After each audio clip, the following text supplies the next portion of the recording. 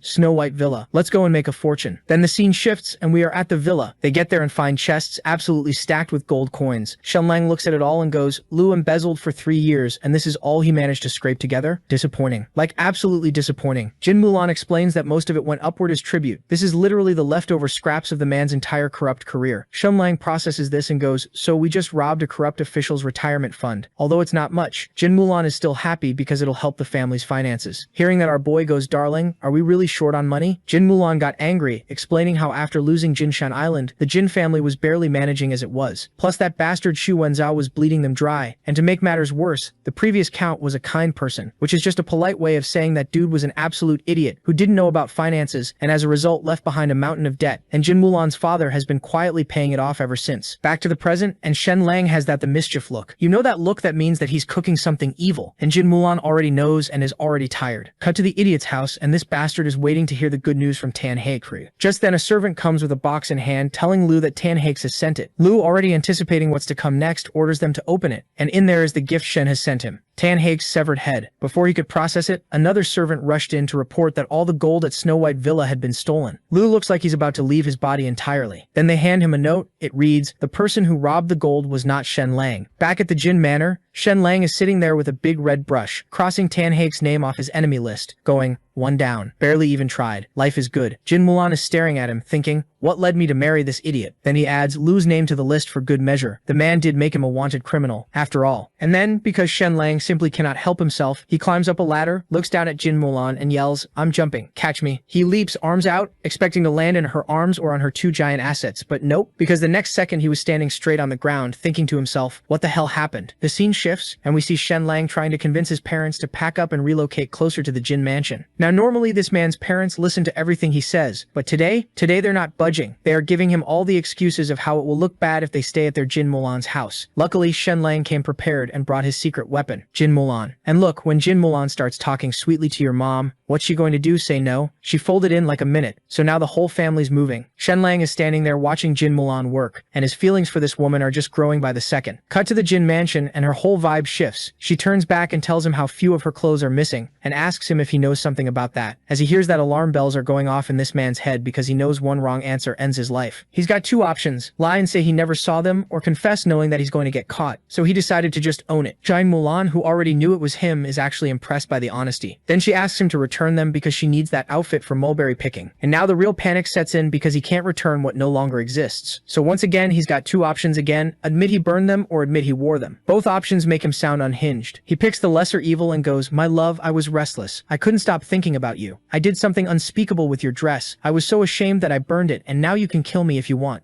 slash me, do whatever, I won't even frown. Giant Mulan is standing there completely speechless because this man committed a weird act and is somehow being righteous about it at the same time. She doesn't even go that hard on him, just tells him not to destroy clothes in the future because the mansion hates waste. Then she leaves him a bottle of medicine, tells him to take care of his health, and walks out. Xin Lang looks at the medicine bottle, reads the name, and completely misreads the situation. After Xin Lang's victory over Tianheng, the Count's mansion enters a peaceful stretch, and a few wild things happen during this downtime. First, Jin Mulan goes out for mulberry picking and casually outperforms 100 workers by herself, pulling in several £1,000 solo. Meanwhile, Xin Lang has been grounded by his father-in-law, who has correctly identified that this man is a walking disaster and cannot be left unsupervised. Xin Lang tries to argue his way out, and his father-in-law just pulls out a whip, and that's the end of that conversation. So now he's stuck outside, lying around watching sunsets and thinking about Desham and how his injuries healed, but the dude still hasn't woken up. So now he's got nothing to do, and just then Binger shows up with an invitation. Our boy takes a look at it and is surprised to see that the invitation is for Shu Qinchen's engagement party. He just goes back to his room, stares at his wall of enemy names, and has a moment of self-reflection. He's been slacking, comfort made him soft, and meanwhile the woman who wronged him is out here throwing a grand engagement party, while his own wedding was a rushed, low-budget affair. The imbalance is eating at him, so he does what any reasonable revenge-obsessed protagonist does and starts plotting. He identifies Yu Qinchen's two most valuable assets, her family's silk business and her carefully crafted socialite reputation. He decides the reputation goes first. Right on cue, Fatty shows up to our boy's room ready to show off the medieval porno. He's managed to get his hands on, and Shen Lang's eyes light up immediately. A plan is forming. He turns to Fatty and immediately goes for the kill shot and asks him if any beautiful girls like him. Jin Wukong is devastated by the question. Shen Lang, never missing a beat, tells him he knows exactly why they don't, starting with the fact that he's not handsome. Multiple stab wounds to the ego, but then he dangles a solution: co-author a book with him, get it popular nationwide, and watch the fans roll in. Jin Wukong, now fully starry-eyed, agrees, and so Shen Lang begins dictating a story about a shameless silk merchant and his scandalous daughter, a very thinly veiled hit piece on Shu Qinchan. Fatty isn't foolish, he figures out exactly what's happening, but beautiful girls are on the table, so he keeps writing. By the end, he's transcribed the whole thing, and Shen Lang's reputation assassination is officially in motion. So now that the writing's done, Shen Lang isn't finished. This man personally takes on the illustration duties, and let's just say the drawings were a lot for the time period. Jin Wukong takes one look and immediately gets a nosebleed, and honestly, I can't blame the guy. And Shen Lang, he's standing there absolutely full of himself, loving every second of the praise. But Jin Wukong starts getting nervous, because the female protagonist in these illustrations looks suspiciously like Hu Qinchan, like uncomfortably close. He brings it up, and Shen Lang just waves it off. So the two of them get into a proper workflow. Shen Lang drawing, Fatty writing, and with 25 days to go before Hu Qinchan's engagement ceremony, they finish the whole thing. They title it Boundless Romantic Affairs and slap the pen name Rogue Scholar with a rice smile on the cover. Jin Wukong is genuinely delighted with the name and promises to get it to the printers first thing tomorrow. But then he gets a little shy, starts rubbing his hands together, and asks if he can maybe borrow the manuscript tonight, just to read. Shen Lang hands over the illustrations without a word and tells him not to get them dirty, adding something about how staying up late isn't good for his health. Fatty grabs it and sprints out the door. Shen Lang watches him go with a smirk. Shujin Chen, your time is coming. Then, not long after, there's frantic knocking. Jin Wukong bursts back in, looking absolutely battered, bumps all over his head, screaming that his dad is coming to kill them both. Turns out Fatty got so absorbed in reading that he didn't notice his father walk in. Jin Sakai saw the whole manuscript. Shen Lang's jaw drops. He looks at Jin Wukong and goes, please tell me you didn't get so sucked into reading that you completely missed your dad walking into the room. Jin Wukong covers his face with one hand and silently runs away. Shen Lang is left standing there trying to process just how catastrophically awkward that scene must have been, and now wondering how to survive a very angry father-in-law. An hour passes, then another, but nothing happens. Jin Sakai doesn't show up at this point. Shen Lang, running on anxiety and exhaustion, eventually just falls asleep. He wakes up to his father-in-law's face about 6 inches from his, staring at him with Shen Lang sits up immediately, completely obedient, with zero attitude. Jin Sakai puts the manuscript on the table and asks, did you write this? Shen Lang nods. Jin Sakai pulls out a ruler. Hold out your hand. 3 sharp slaps across the palm. Shen Lang takes it without flinching, bracing for the real punishment that's surely coming. It doesn't come. Folks, turned out Jin Sakai is a man of culture and starts praising our boy's work. This book is well written. No, it's written exceptionally well. Shen Lang is completely lost. Turns out Jin Sakai couldn't put it down either, and had passed it to his wife, which explains why both of them had dark circles and looked exhausted. They'd been up all night reading this unhinged revenge novel their son-in-law wrote. Here's the thing about Jin Sakai. Though he's not actually a stuffy traditionalist, he sees the so-called scandalous content as just a literary device, nothing more. What actually bothers him is the obvious personal vendetta baked into the story. He tells Shen Lang the book would be a genuine masterpiece if he just removed the Shu family stuff. Why drag them into an otherwise great work? Shen Lang refuses, because what is the point of writing a masterpiece if Shu Qinchan doesn't suffer? That's the whole product. Jin Sakai wants to hit him again, but holds it together and asks why he even brought Jin Wukong into this. Shenlang explains it straight. He didn't want the revenge to look too direct and petty. And beyond that, there's a second purpose tied to the whole Jinshan Island dispute. For a second, Jin Sakai is like, what? Then he looks at Shenlang, connects the dots, and is genuinely stunned. This man is playing 3 moves ahead of everyone else. Jin Sakai finds himself thinking that maybe having this particular son-in-law is actually fate, some kind of divine joke or blessing he can't quite figure out. He asks Shenlang, will the book actually sell? Jin Sakai doesn't hesitate, it won't just sell, it'll shake the entire literary world. And Shenlang just cackles, already picturing Xu Qingqing's reputation crumbling in real time. Jin Sakai stares at him and thinks, the gods are genuinely unfair for giving this much talent to this particular man. He really didn't know what else to say. Cut to the next day, and Jin Sakai had given our boy an earful last night and then ordered him to change the protagonist's name in the book. Just the name. Everything else stays exactly the same. Shenlang spends maybe 2 seconds wondering if readers will still figure out it's about Shu Chanchan, decides, yeah, obviously they will, and moves on. Problem solved. The next morning, Shenlang and Jin Wukong hop in a carriage to Orchid Mountain City 4 hours away, and basically the cultural capital of the whole region. Bookstores on every corner, legendary works born here, the whole deal. If you want your book to actually blow up, this is where you publish it. The city also happens to be home to the Zhu family, the Orchid Mountain Viscount crew, old nobility that became the emperor's personal favorites after being the first to voluntarily give up their military power during the reforms. Every other noble family absolutely hates them for it, but that's a whole nother mess. They roll in, and Shenlang makes a beeline for the Jade-like Pavilion, a chain spread across a dozen cities. Exactly the kind of publisher that could take his book nationwide. The second he walks through the door, a staff member shoves the hottest book of the moment in his face. Lovebird's Dream. Shenlang flips through it and almost chokes. It is the cheesiest, most brain-dead romance novel imaginable. The kind of thing only a lovesick 13-year-old writes in her diary. He can't help it. He just laughs right there in the store. The worst possible timing. Because the guy standing nearby turns around and it's Zhu Wenhua, the actual author of Lovebird's Dream, and the second son of the Orchid Mountain Viscount family himself. Shenlang clocks him immediately and sizes him up. And honestly, this man is basically the male version of Shu Chanchan. Can't inherit the title as a second son, so he cooked up his own come-up, passed the imperial exams at 16, became a best-selling author, built a massive fan base of women who would die for him, and is now using all of that clout to chase Jiang Chunhu, the most celebrated woman in mythical Turtle City, a full-on social climber running an extremely polished operation. Oh, and his family is the emperor's lapdog now, which puts them directly against the mythical Turtle Count's whole circle. Shenlang's dislike for this man is instant and completely mutual. He doesn't even try to be slick about it. He just looks at the book title and goes, I don't know what it is, but something about this title just makes me want to laugh. Zhu Wenhua is barely keeping it together and asks who the hell this guy even is. Before Shenlang can open his mouth, Jin Wukong loudly announces both their names. The second Zhu Wenhua hears them, his whole expression shifts. He'd been looking for a way to score points with Jiang Chunhu, and these 2 idiots just walked in and gift-wrapped the opportunity. So he goes in hard, calls them the twin disgraces of their noble families, and mocks Shenlang as a vain, uneducated pretty boy that Jin Muolan only ended up with because she had literally no other options. Shenlang's response? He just agrees, completely deadpan. Yep, uneducated pretty boy living off a hard-working woman. That's me. Then he turns around and hands his manuscript to the shopkeeper, telling him to take a look and give an honest opinion. The shopkeeper doesn't want to offend the Count's mansion, but he's also not expecting anything impressive from 2 obvious dandies, so he takes it, planning to skim politely and move on. He does not move on. The more he reads, the more his face changes. The writing, the psychological depth, the way it cuts into human nature and tears society apart. The literary references, this is stuff that established, celebrated authors would struggle to pull off. The shopkeeper is genuinely stunned. And then he rejects it anyway, because Zhu Wenhua pulls him aside and makes it crystal clear, publish that book and Lovebird's Dream walks off your shelves forever. The shopkeeper is stuck between a masterpiece he can't deny and a fan base he absolutely cannot afford to lose. He makes the business call, apologizes, and tells Shenlang to try somewhere else. Our boy takes the rejection like it's nothing. Jin Wukong, on the other hand, grabs the shopkeeper by the collar and looks ready to commit a crime. Shenlang has to physically pull him off because, honestly, he already has a plan and it never involved asking nicely for shelf space. The whole strategy was always to blow up so fast and so loud that he just stepped over every celebrated author in the country on the way up. Zhu Wenhua just volunteered to be the first stepping stone. The problem is Zhu Wenhua's reach goes further than expected by the time they've hit every major bookstore in Orchid Mountain City. Every single door is shut. His influence locked them all down. Shenlang doesn't even blink. He takes Jin Wukong down a side street to a tiny beat-up little bookstore, where the owner's some guy named Deng Shan. Now this guy, Deng Shan, is a man of genuine culture and taste. He actually sits down, opens the manuscript and reads it, and within minutes this man is fully gone, completely lost in Shenlang's story, just vibing in his own little bookstore. When Shenlang tells him he wants to publish it, Deng Shan does the same thing everybody else did. His jaw drops and he declares it borderline miraculous, especially with the illustrations. Jin Wukong leans over and cuts straight to it. So you're publishing it or what? Deng Shan says yes, before the sentence even finishes. finishes. Jin Wukong squints at him. Bro, you skimmed like 4 pages. You're calling it a masterpiece off of that? And Deng Shan just looks at him with the calm of a man who has read 10,000 books and is done arguing about it. Certain sections hit different. Most books never make you feel anything. This one did. That's a masterpiece. So Jin Wukong asks the obvious question. Isn't he scared of getting blacklisted by Zhu Wenhua's whole camp? Deng Shan just stares at him. Should a man who sells stuff of culture be afraid of a boycott? Jin Wukong's eyes go full saucer. You sell what? Shenlong has to step in and do the honors. Don't underestimate this man. Deng Shan runs a distribution network across 20 cities spanning 4 or 5 provinces. That's bigger than the Jade-like Pavilion. He's moving serious volume through channels the fancy bookstores don't even know exist. The man sells erotica on an industrial scale. He is not scared of Zhu Wenhua. Deng Shan says confidently he can move over 3,000 copies, but our boy isn't happy about that number. He wants more. Plus, he's got one specific request. He wants the book to drop on the exact same day as Lovebird's Dream's next volume. And then he wants to bury it. Deng Shan starts sweating a little. Lovebird's Dream's first volume sold 4,600 copies. A genuine blockbuster. His own best Spring Palace album topped out at 2,700. And Shen Lang's book is,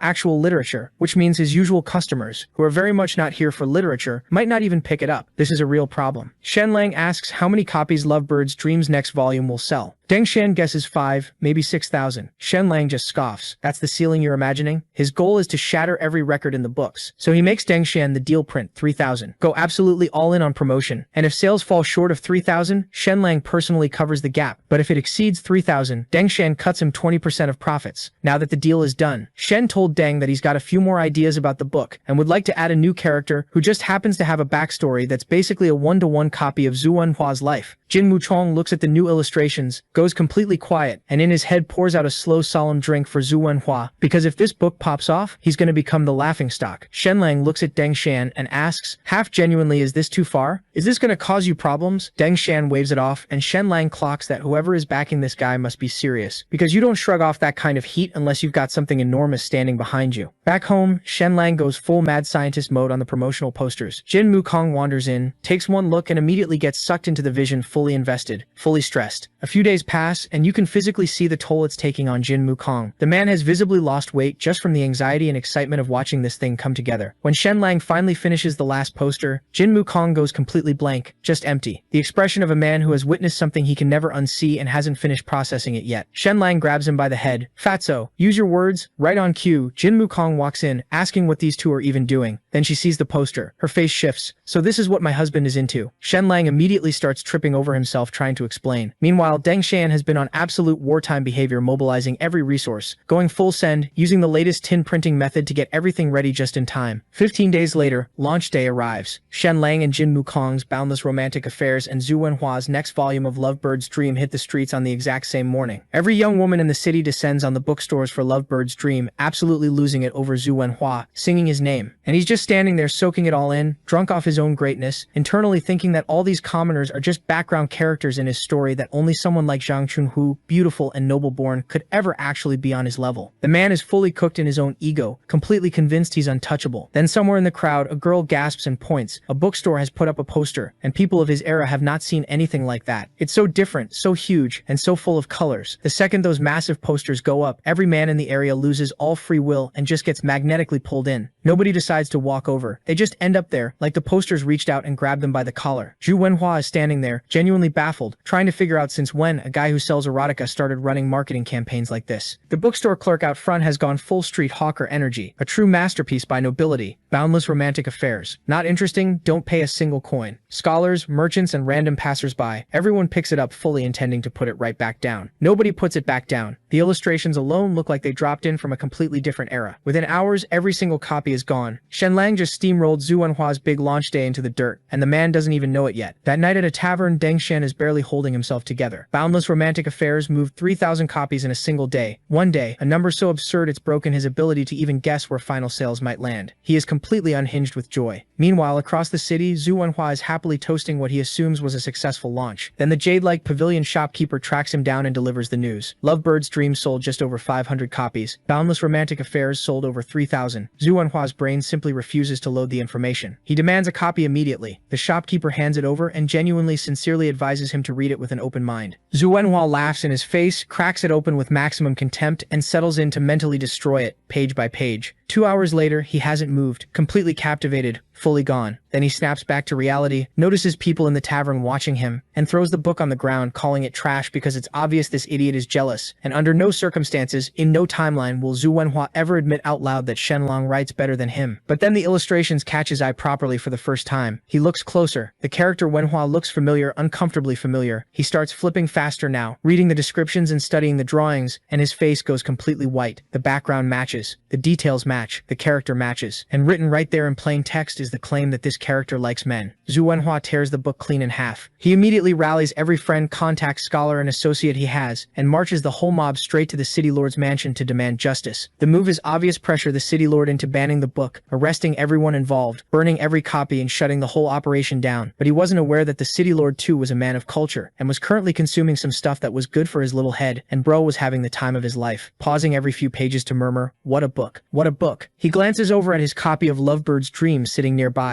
Now that is genuinely garbage. He's getting deeper and deeper into the story when one of his servants bursts in, telling him about how hundreds of scholars are outside besieging the gates, and Zhu Wenhua is leading the charge. The city lord frowns. A mass scholar protest is a bureaucratic migraine nobody wants. But when he hears Zhu Wenhua specifically is behind it, something shifts in his expression, and he lets him in. Zhu Wenhua walks in, skips every pleasantry, and goes straight for the throat. Ban the book, arrest the printers, burn every copy, seize the workshop. The book is vulgar, offensive, a disgrace to the sages, a corruption of public morality, and a poison to civilized society. He delivers the whole speech. The city lord listens patiently, then says, completely calm, "Seems like a regular storytelling book to me. Where exactly does it contradict the teachings of the sages? Why would it be banned?" Zhu Wenhua, teeth grinding down to powder, has to admit the real reason the book personally alludes to him, deliberately torches his reputation, and drags his name through the mud. Surely that's illegal. The city lord looks at him and says, "There are plenty of people with that name. How could it possibly be referring to you specifically?" Then, almost as an afterthought, he advises Zhu Wenhua to work on his jealousy and stop trying to suppress someone else's, clearly superior talent. Zhu Wenhua storms out absolutely volcanic, declaring that if the city lord won't act, he'll handle this himself. The subordinate watches him leave, visibly, and turns to ask the city lord if this is going to be a problem. The city lord just waves it off, saying anyone who's capable of writing something this good can probably deal with an idiot like Zhu Wenhua. Meanwhile, Zhu Wenhua was already cooking up a revenge plan, and what does this man do? He reaches into his pocket, pulls out 30 gold coins, and essentially says, "I'm going to buy myself a mob." Within the hour, he's got 200 scholars marching on Deng Xian's bookstore, chanting about how boundless romantic affairs is corrupting society and demanding every last copy be surrendered for public destruction. Deng Xian is standing outside watching this circus roll up, and internally he is losing it because he knows that at least 600 of the 3,000 copies he sold today went to scholars who look exactly like these guys. The same robes, the same hats, the same faces. These dudes bought the book in the morning and are now here to burn it in the afternoon. The hypocrisy is sending him to another dimension. But he's not stupid. You don't pick a fight with 200 people, no matter how wrong they are. So he tries the diplomatic approach and tells them calmly that he's already sold out, there's nothing left, and he's sorry for the inconvenience. But these guys don't buy that. They tell Xian Deng that if he doesn't hand over the books, he can say goodbye to his store. Deng Xian panics and goes, "Don't, you'll bring disaster on yourselves." And somewhere in the back of that crowd, Zhu Wenhua hears this and just laughs to himself. Disaster. Please, this isn't Mythical Turtle City, where Shenlong has connections and protection. Out here, that book is getting reduced to cinders, and there's nothing anyone can do about it, so they storm inside. They find bundles of books wrapped in oil paper, tear them open, confirm it's the target, and start hauling everything into the street. Zhu Wenhua is standing there nodding and feeling cocky about himself, and announces how he'll pay 2 silver coins per 100 books burned. Wang Shiming tosses a torch onto the pile, and it goes up immediately, and Zhu Wenhua watches those flames with the energy of a man who has completely lost the plot. He's literally standing there thinking, Shenlang's book sold 3,000 copies today, and I erased it all with one clever move. I control the clouds, I control the rain, I am the weather. Meanwhile, Deng Xian and his guys are scrambling to put the fire out, screaming that they can't do this, and Zhu Wenhua's lackeys are shoving them back, going, "Oh, you want to defend poison? You want to be labeled a sinner of Orchid Mountain City?" And then Deng Xian lunges forward, telling these idiots exactly what they did, because the book they burned was the new policy edict issued by the emperor himself. And as he heard that, Wang Shiming's face goes white. He starts sweating through his robes, and tells Deng Xian to stop talking nonsense, that they checked, and they confirmed it was boundless romantic affairs. But Deng Xian is already pulling a half-scorched book from the edge of the fire and holding the cover up for the entire crowd to see. New policy edict, not one copy of boundless romantic affairs in that entire pile. Every single bundle, every single book they just throw onto that bonfire, official imperial documents, Zhu Wenhua and Wang Shimin drop to their knees so fast it's almost impressive. And now Deng Shan starts absolutely hollering at the top of his lungs, calling for guards, saying how these guys are planning a rebellion. The 200 scholars standing around are completely frozen, staring at the burning pile, slowly processing the fact that they just watched a man get cooked alive by his own scheme. Wang Shimin is trying to stammer something about how they checked, they verified, and it said boundless romantic affairs on the wrapping, and Deng Shan shoves the book cover 2 inches from his nose. Every single one new policy edict. And then from somewhere in the back of the crowd, our boy walks out saying, would burning the emperor's new policy edict count as harboring discontent and plotting rebellion? Zhu Wenhua paid 30 gold coins, hired 200 people, organized a whole public demonstration, and personally supervised the burning of the emperor's own documents. So now he's absolutely cooked. This situation is so funny. So how could Shen let it go? So he decided to remind these idiots what the punishment is for the crime they just committed. So he starts reciting the exact punishment for publicly talking trash about the emperor's new policies, and he's doing it word for word, completely deadpan,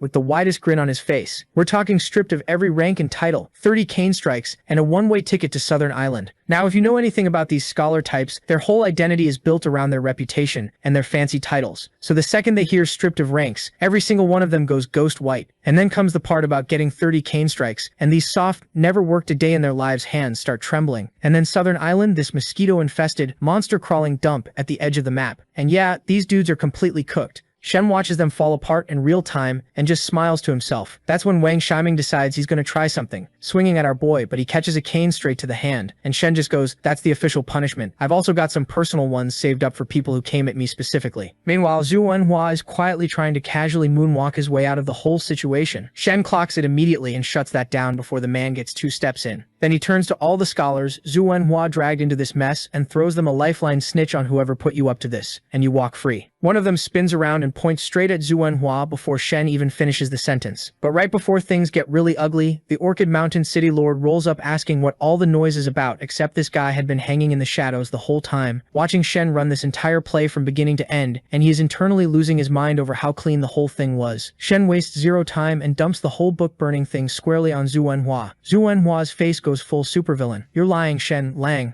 But Shen just turns back to the scholars and goes, so who called you all out here today? And remembering that sweet deal on the table, every single one of them starts throwing Zhu Wenhua under the bus on the spot. Even Wang Shiming jumps in, going on about how Zhu Wenhua was salty about the new policies and decided to burn the whole thing. Zhu Wenhua is staring at his own guy like he's 2 seconds away from catching a charge, and Shen just pivots to the city lord with a calm smile. We've got witness statements, we've got physical proof. I think we're done here. The city lord is genuinely stunned. He showed up to size this guy up a little, maybe see what he was working with. He did not expect to watch Shen surgically end someone's entire future in one clean move. Feeling a little cornered himself, he compliments Shen and pulls him aside. Once they're alone, he drops the act and goes, look, I get it. You want the Zhu family finished. But it's not that simple, because they were the first noble family to hand over their land and military power on their own. The emperor personally held them up as the gold standard for every other noble house out there. Going hard on Zhu Wenhua over this would basically be a public slap to the emperor's face, and for his own personal reasons, he gets down on one knee and begs Shen not to blow this up into a whole thing. Shen immediately pulls him back up and goes, you don't have to get involved in any of this. I've already got it handled. All you need to do is sit back and watch. And then he hits the city lord with that effortlessly smooth smile and just walks off. Back outside, Zhu Wenhua is waiting for our boy all puffed up, acting like none of that just happened, fully convinced in his head that his daddy's connections are going to make all of this disappear. Shen watches him strut around and feels absolutely 0 stress. He actually calls for a chair, sits down, gets comfortable and goes, I don't need to talk to you, I'll just wait right here until your dad shows up. Zhu Wenhua scoffs. You actually think my father is going to come all the way down here for? And before he could finish that sentence, they hear the announcement that his father has just arrived. So Zhu Wenhua scoffed to Shen with this big fake smile, completely ignoring his own son and goes, hey nephew, my bad for missing the wedding. We've been neighbors for 100 years. That was pretty disrespectful of me. But Shen saw right through this old bastard's act and hit him with a flat. I don't even know you like that. Zhu Wenhua absolutely loses it and starts screaming, but Shen doesn't even glance at him. He just holds up 2 fingers, saying he's ready to forget all that happened, but he has 2 conditions. First, somebody needs to slap Zhu Wenhua hard enough that his face swells up like a balloon. Condition 2, every single copy of his little book gets burned. And Shen adds with a smirk, he loves burning books so much, let him find out how it feels. Zhu Wenhua is going insane. His dad has to physically hold him back. Zhu Wenhua tries to push back, asking what grounds Shen thinks he has to be demanding any of this.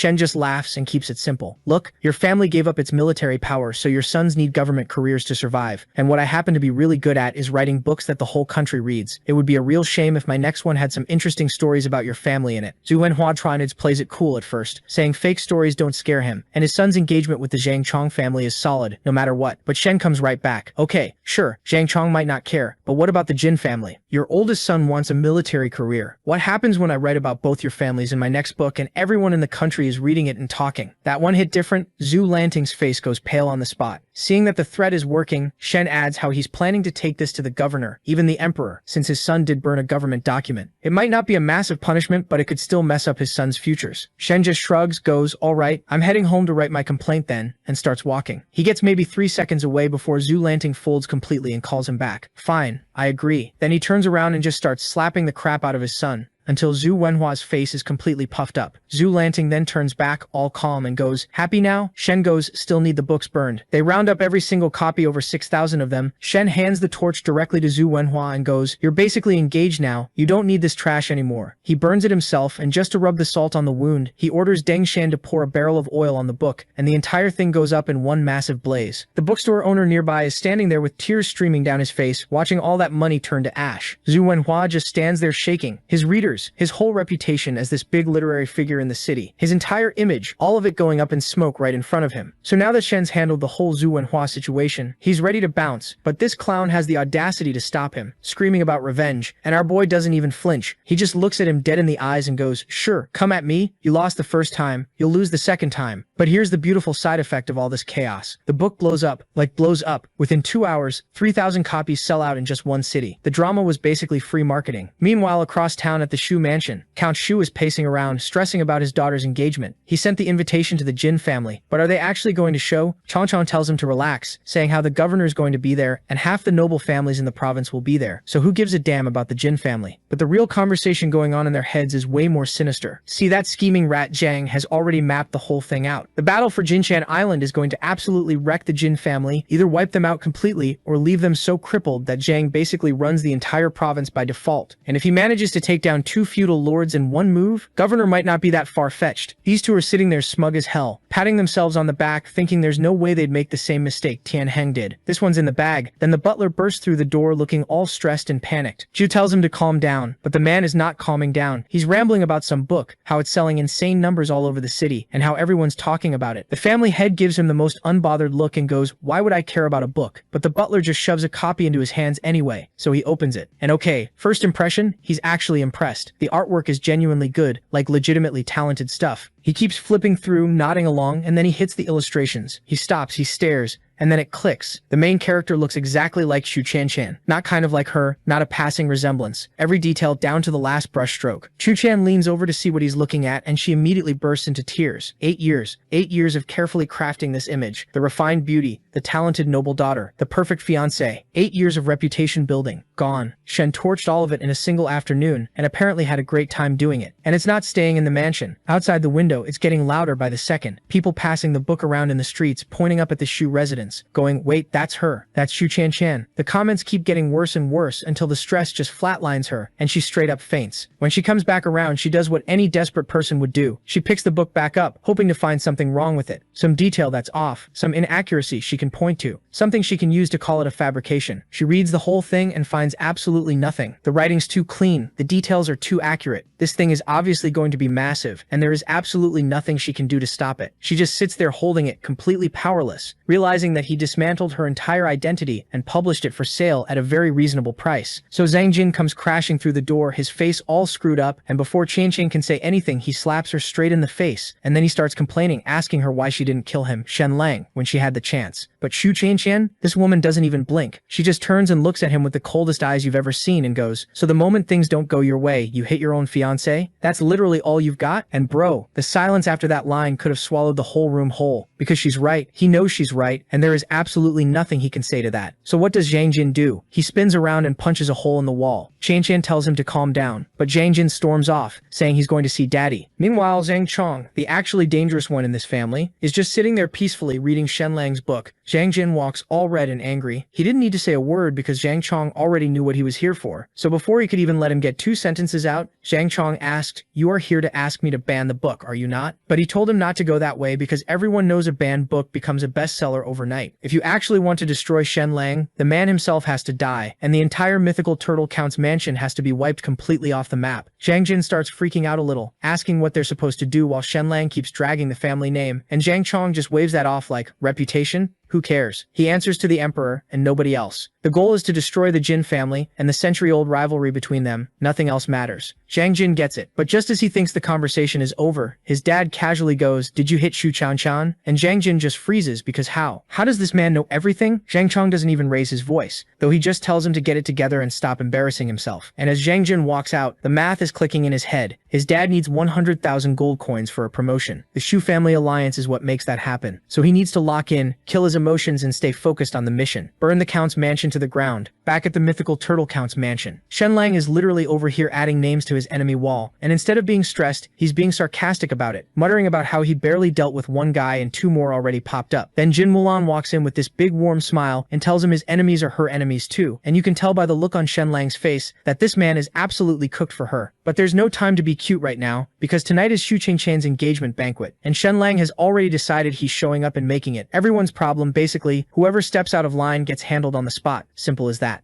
Now while Shen Lang is hyped and locked in, his father-in-law Jin Sakai is over here having a full breakdown because the guest list for this banquet is genuinely terrifying. You've got Tang Yun, heir of some big northern noble house. You've got Nang Gongping, second son of another major family. And then the one that really makes Jin Sakai's stomach drop. There's a rep from the Yin Yuan Bank, which is basically this ancient mega bank with money and connections stretched across a dozen countries. And oh, by the way, they're also the Count's mansion's biggest lender. So not only are they surrounded by enemies at this party, but their own creditor walked in with them. Jin Sakai runs all of this to Shen Lang, looking like he needs a paper bag to breathe into, begging him not to go. But Shen Lang just sits him down and goes, "Relax, I already know exactly what they're doing." And then this guy proceeds to break down the entire enemy plan from memory. Step 1, flip all the other noble houses to the new regime, so the Count's mansion has 0 allies and stands completely alone. Step 2, cut off their money by calling in the debt and seizing Jinsan Island, their main income source. Step 3, once they're broke and isolated, move in for the kill with full imperial backing. Jin Sakai is sitting there with his jaw on the floor. The old master in the room is equally shook, muttering that he can't believe someone pieced all of that together from scattered fragments of information. But Shen Lang's not done. He holds up 2 fingers and says, the enemy's plan still has 2 weak spots that haven't been cracked yet, and once he gets through those, it's over. Jin Sakai looks around the room and basically says, this man is too talented to be caught up in their little family drama. He should be advising kings. Shen Lang waves it off and starts saying something about Jin Mulan being his queen in every sense, before he catches himself mid-sentence because yeah, her dad is literally sitting right there. Then Shen Lang asks why the previous count borrowed such an insane amount of money in the first place, and Jin Sakai goes quiet and admits the old man funded a private army, 3,000 soldiers, an entire fleet, and lost every single one of them. Shen Lang is genuinely caught off guard because that's the kind of military spending that small nations do, not noble households. But even after all of that, Jin Sakai still doesn't want him walking into that banquet, telling him he'll be completely surrounded on all sides. Shen Lang just looks at him and goes, dead calm. Are they gonna beat me? Jin Sakai slowly shakes his head, and Shen Lang gets this big grin like a kid who just found out the theme park has no lines, saying he wants as many people there as possible. The more targets to embarrass, the better. He also tips Jin Sakai off that people from the Yin Yuan Bank are gonna come knocking soon, and whatever they say, let it go in one ear and out the other. Jin Sakai can't believe the nerve of this guy, basically asking if he thinks he's psychic, and then literally 2 hours later, Yin Yuan Bank people show up exactly like Shen Lang predicted. They claim they haven't switched sides and still back the old nobility. But after the warning, Jin Sakai doesn't believe a single syllable coming out of their mouths, and does as Shen had told him. Meanwhile, over at the banquet hall, the engagement ceremony is going in full swing. The entrance is absolutely packed, and then Shen Lang pulls up. The second he steps out of that carriage, the whole crowd just stops. Not just because he looks like he was carved out of trouble, but because a delicate hand follows his out of the carriage. And then Shen Mulan steps down. Perfect posture, long legs, the kind of entrance that makes everyone forget what they were doing and who they came with. The two of them walk in arm, completely unbothered. And as Shen Lang scans the room, he can already feel the hostility radiating from every corner. Good, that's exactly where he wants to be. They hadn't even taken 5 steps into this banquet before some random woman came speedwalking straight at Shen Lang with this fake timid look on her face, and then just absolutely unloaded. She's telling the whole crowd that a few days days ago in Orchid Mountain City, she and Shen Lang were getting it in together. That he told her she was way better than his wife, and that he promised to make her his mistress. She didn't just stop there, she even called Jin Mulan a dead fish to her face. Now Jin Mulan is standing right there, and her eyes go sharp immediately because she knows her husband. But before anyone can react, this woman whips out a necklace with the character Lang carved on it, and starts waving it around like evidence, claiming it's a love token he gave her. Seeing this, the crowd started cursing Shen Lang, saying how he's an awful guy. But Shen Lang doesn't care about that because his eyes are fixed on the necklace because he recognizes the lock, the thing that went missing at the U-Place place. But instead of getting mad or flustered, he just quietly pulls one of his guys aside and whispers something. Then he turns back to this woman, who's still running her mouth at full speed, and asks her completely deadpan, "Okay, so how much do I owe you for that night?" She holds up 5 fingers, 5 silver coins. This man pulls out 10 gold coins and hands them over, enough to pay for like 390 clients. And she's so hyped about the money, she doesn't even register what he just implied. A few seconds later, his guy comes back with literally dozens of beggars in tow. Shen Lang just casually gestures to the woman and tells them she's all theirs. The beggar's eyes light up like Christmas morning. The woman's face goes completely white. She tries to bolt, the Count's mansion soldiers cut off every exit, and Shen Lang just calmly tells her, "Payment's been made, sweetheart. In business you clear debts with goods." She breaks and starts screaming for the butler to come save her, full volume, yelling that she slandered Shen Lang on his orders. The butler's face does about 15 different things in 2 seconds before he composes himself, straightens up, and goes, "I have absolutely no idea who this woman is. How dare she drag my name into this?" Then tries to casually stroll away. The woman panics and just dumps everything, how the butler recruited her,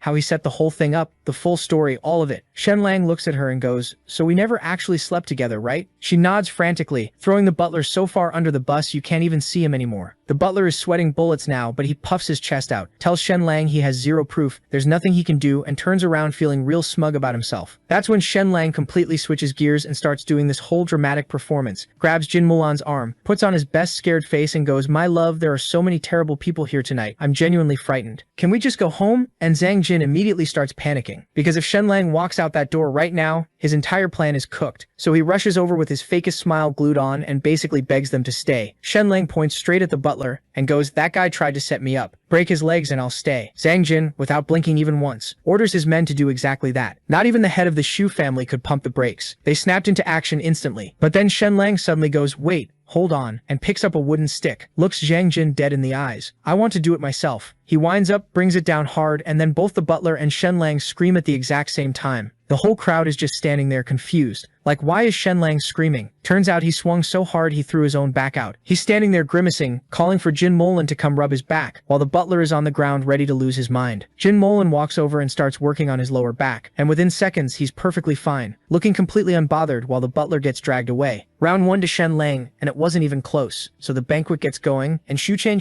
and Zhang Jin are at the entrance doing the whole gracious host routine, greeting everyone. When Shen Lang and Jin Mulan walk up, Shu Chen immediately lights up and starts chatting Jin Mulan up like they're old friends, but acts like Shen Lang is literally invisible, standing right next to her. Shen Lang clocks it, and you can tell it actually gets under his skin a little. So he asks Jin Mulan if she's got money on her. She says yes. He reaches into the bag, pulls out a fistful of gold coins, walks straight up to Shu Chen, places them in her hand, and says completely straight-faced that a man can owe all kinds of debts in life but never that kind, and this is payment for their 3 months together as husband and wife. Then he starts doing the math out loud. 3 months, 100 nights, so they must have been together around 200 times, and he just keeps going, totally calm, running the numbers, while Zhang Jin and Shu Chen's faces get darker and darker with every single word. Kru Chan eventually just forces a smile and waves them inside, but when they get to their seats, the Count's mansion crew has been stuck at table 9, which is a straight-up disrespect given how powerful their house is, and everyone in that room knows it's deliberate. Shen Lang is not about to let Jin Mulan sit there and take that. But just before he can make a move, the whole room erupts. 2 massive arrivals just walked in back to back. First, Tang Yun, heir of the Jinhai Count's scholar, is a guy who's sharp in both the books and on the battlefield, the full package. And right behind him, the governor's office envoy, a military man and son of the general who pacifies the south. Tang Yun especially is clearly on a different level. Good-looking, accomplished, the kind of guy the whole room wants to be around. And Shen Lang immediately leans over to Jin Mulan and asks, who's more handsome, him or Tang Yun? Jin Mulan says to him. Shen Lang grins like an absolute idiot. About a third of the room rushes to greet Tang Yun. The other 2/3 don't even approach, not because they don't want to, but because they know they're just not in his social league. Then a guy in black and green steps up to greet him, this year's second-ranked graduate, freshly appointed silver clothing inspector, with the power to audit hundreds of officials, and apparently the guy who's held the title of top scholar in mythical Turtle City for years, a name Shen Lang's been hearing his whole life. Last to pull up were Nangong Ping, from the Jinbei Marquis Mansion, and the Yinyuan Bank rep. Every single faction was now in the room, and every single one of them almost certainly had their eyes set on on one thing, taking down the mythical Turtle Count's mansion. Now that everyone was in, the party could finally begin. Everyone took their seat and started chatting, knowing that these bastards would be up to no good. Jin Mulan leaned over to Shen Lang and said,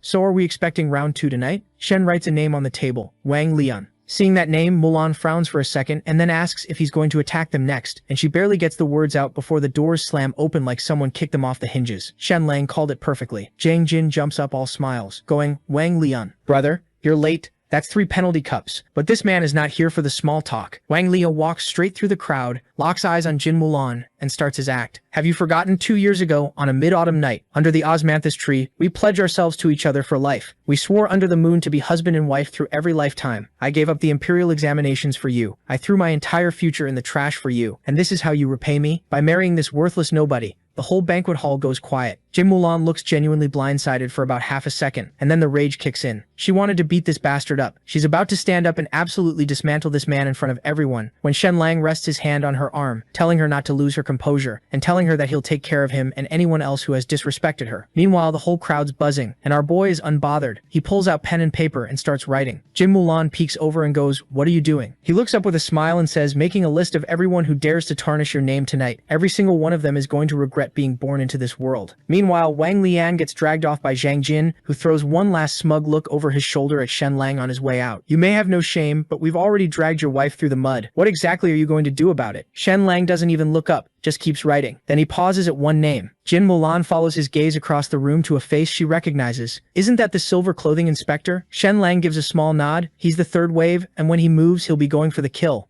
Shen Lang tilts his head and goes, "Remember those 3 visitors we had last month?" She thinks for a second, weren't those just patients coming to see the doctor? Shen Lang lets out this quiet little laugh like she said something adorable. That's exactly the point. She doesn't fully get it yet, but she trusts him completely. He leans back in his chair and goes, "If any of them dare to make a move tonight, I'll bury all of them." The banquet gets rolling properly. Zhang Jin does his big grateful host speech. Toasts go around. Everyone's pretending to be civilized, and then out of nowhere, some guy stands up and goes, "Has anyone heard about this incredible book that just came out?" Shen Lang's pen stops moving. He watches as a group of scholars start absolutely gassing up his book, quoting lines from it, calling it a future classic specifically, that line about how the net of heaven is vast but lets nothing through. Then they drop that Shen Lang wrote it, and suddenly the whole table erupts in praise, everyone raising glasses to the man of the hour. Shen Lang watches all of this unfold with the energy of a director watching his actors fumble their lines. The performance is terrible. He knows it's a setup. He can see every string being pulled. And then once again that bastard sits up from his seat, pointing a finger at our boy, calling him a shameless thief. "Stealing my woman wasn't enough. You had to steal my poetry too?" And once again the room starts talking. That's Zhang Jin's second strike of the night, and this one actually lands. Half the crowd is shocked, silent. The other half are already side-eyeing Shen Lang like they've just discovered he's a fraud, before anyone could say anything. This old guy stood up from his seat, Shen Lang's childhood teacher, and told everyone that he has taught Sheng, and although he was a good-for-nothing walking lel in the past, he would never stoop so low as to plagiarize, so he asked Wang Lian to show the proof. Wang Lian reaches into his sleeve with this big theatrical energy and goes, "Oh, you want evidence? I've got evidence." He pulls out an exam paper from 8 years ago with the poem written right there on it. Now, one thing that you guys should know is that although the county examination isn't a high-level imperial exam, it is still an official one. You can't fake that. The paper gets passed around to Tang Yun, Lian Jan, and the rest. And sure enough, the verse is right there, handwriting and all. The room starts turning. People are calling Shen Lang a disgrace to scholars. The old teacher is still holding out, going, "You and Wang Lian never even had any interactions," and Wang Lian cuts him off smoothly. "He was injured once. I tutored him while he was recovering. That's when he stole it." The old man's hand starts shaking with rage, and he turns to Shen Lang. "Is this true?" Shen Lang doesn't even look up. The acting is still just as terrible as ever. "Let me see that exam paper." The city official Lu Weiyan immediately steps in front of it. Someone with no academic title has no right to touch imperial examination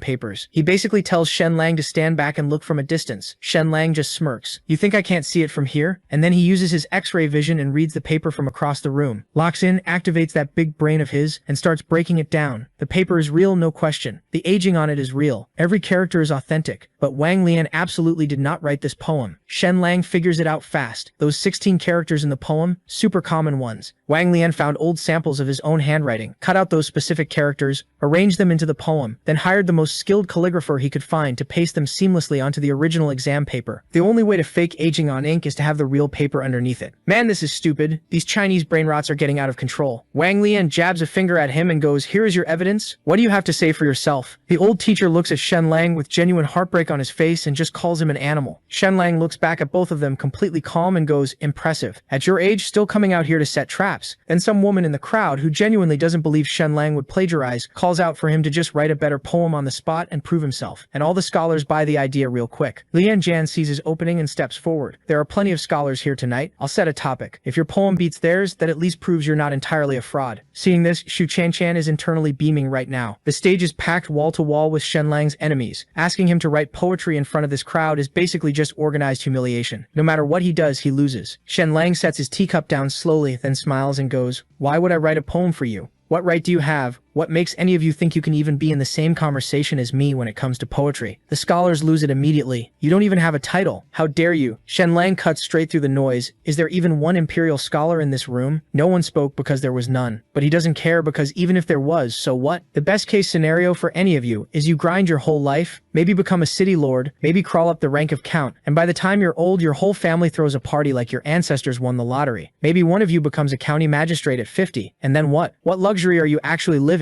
What kind of woman are you marrying? What kind of house are you going home to? How many servants do you have? He lets that sit for a second. "I live on an estate spanning 10,000 meters, a mansion of 1,000 rooms, dozens of servants and maids. My wife is the daughter of a count and literally the #1 beauty of the country, with talent and martial skill that none of you could dream of standing next to. The finish line of your entire life struggle is where I started. The things you're desperately hoping to one day have are things I consider small. So tell me again, what right do you have to compare yourselves to me? You came to this banquet tonight to play the role of dogs, and yet somehow this whole evening has basically been thrown in my honor." Seeing this smug bastard strutting around, every scholar in the room was itching to put him in his place, except none of them could argue with his logic. Infuriating. They were jealous, and honestly, rightfully so. One look at Jin Mulan's assets and you'd understand. I'd sell my grandmother, my liver, and my left shoe just to get within clapping distance of those cheeks. So Shenlang looks dead at Shu Chain and goes, "You want me to prove myself? Are you serious right now?" And he breaks it down. "Look, back when I was a nobody, your family could have stomped out without a second thought. So we had to fight to clear my name with everything I had.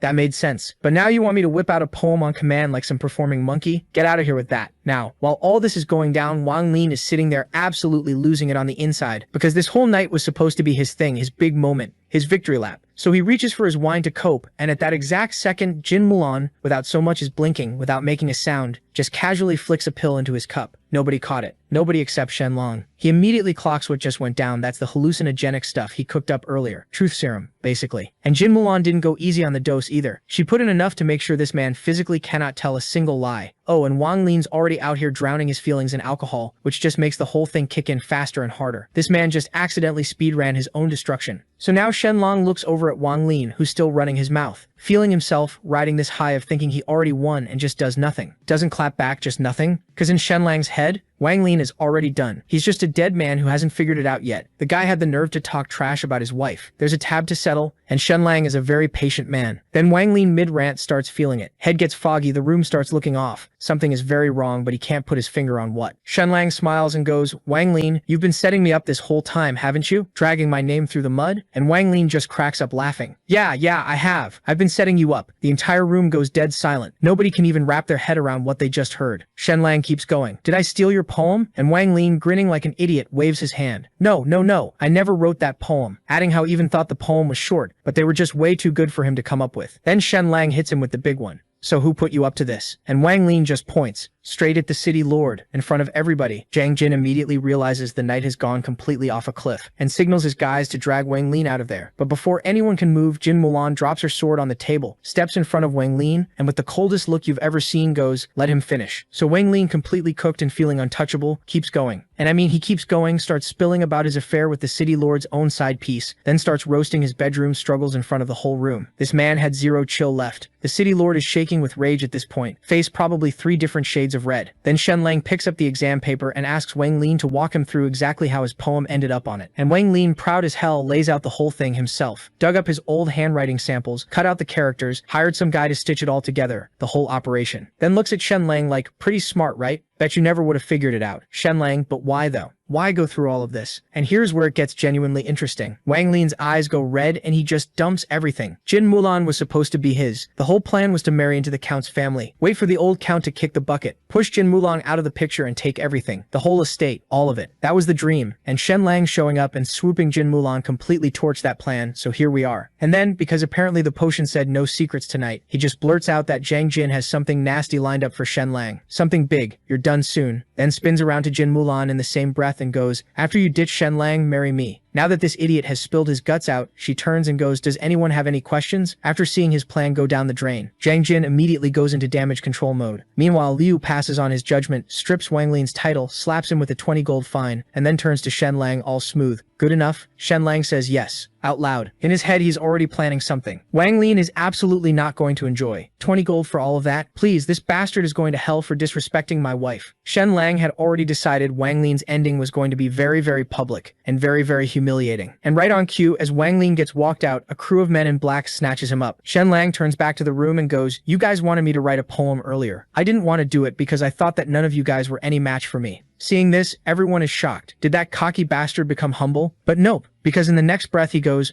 I still think that none of you guys come even close to me. Don't flatter yourself thinking this is a competition. Then our boy gets up, straight up ignores everyone, and looks straight at Yu Qian. This one's for you. Pauses for a dramatic pause and I'll finish in 7 steps. Then he dropped the title. No, honey. So Shen Lang starts walking forward, all dramatic, reciting this poem, and sure, on the surface it sounds all refined and cultured. Sun and moon, crimson flow, your face bears a half smile. Very classy, very literary, except every single line is basically foreplay in calligraphy form, aimed directly at Shu Chen in a room full of people, while his wife is standing right there. This man looked at his ex, felt something stir, and thought, yes, now is the time, this is the venue, I will speak my truth. Shu Chen looks like she's 2 seconds away from blowing up. She can't believe this petty man is going this far. Zhang Jin crushed his wine cup with his bare hand. In his mind, he's doing math on exactly how many ways he can take Shen Lang apart, and whether any of them are legally defensible. And Shen Lang looks at Shu Chen and then looks at Zhang Jin. One wrong word from snapping, clocks both of them. Just goes, poem not doing it for you? Fine, let me put it to music. This man decided the problem wasn't the content, it was the format. And then he starts singing an entire song about Shu Chen, with her full name in it. Shu Chen, you're my old love. Like a rose, you're the woman with your crimson lips. You eternally haunt my midnight dreams. This is not a drill. This man is serenading his ex-wife in front of her current man, his own wife, and an entire room full of scholars and officials. Shu Chen bit her own lip hard enough to draw blood. Shen Lang immediately clocks it and goes, Chen,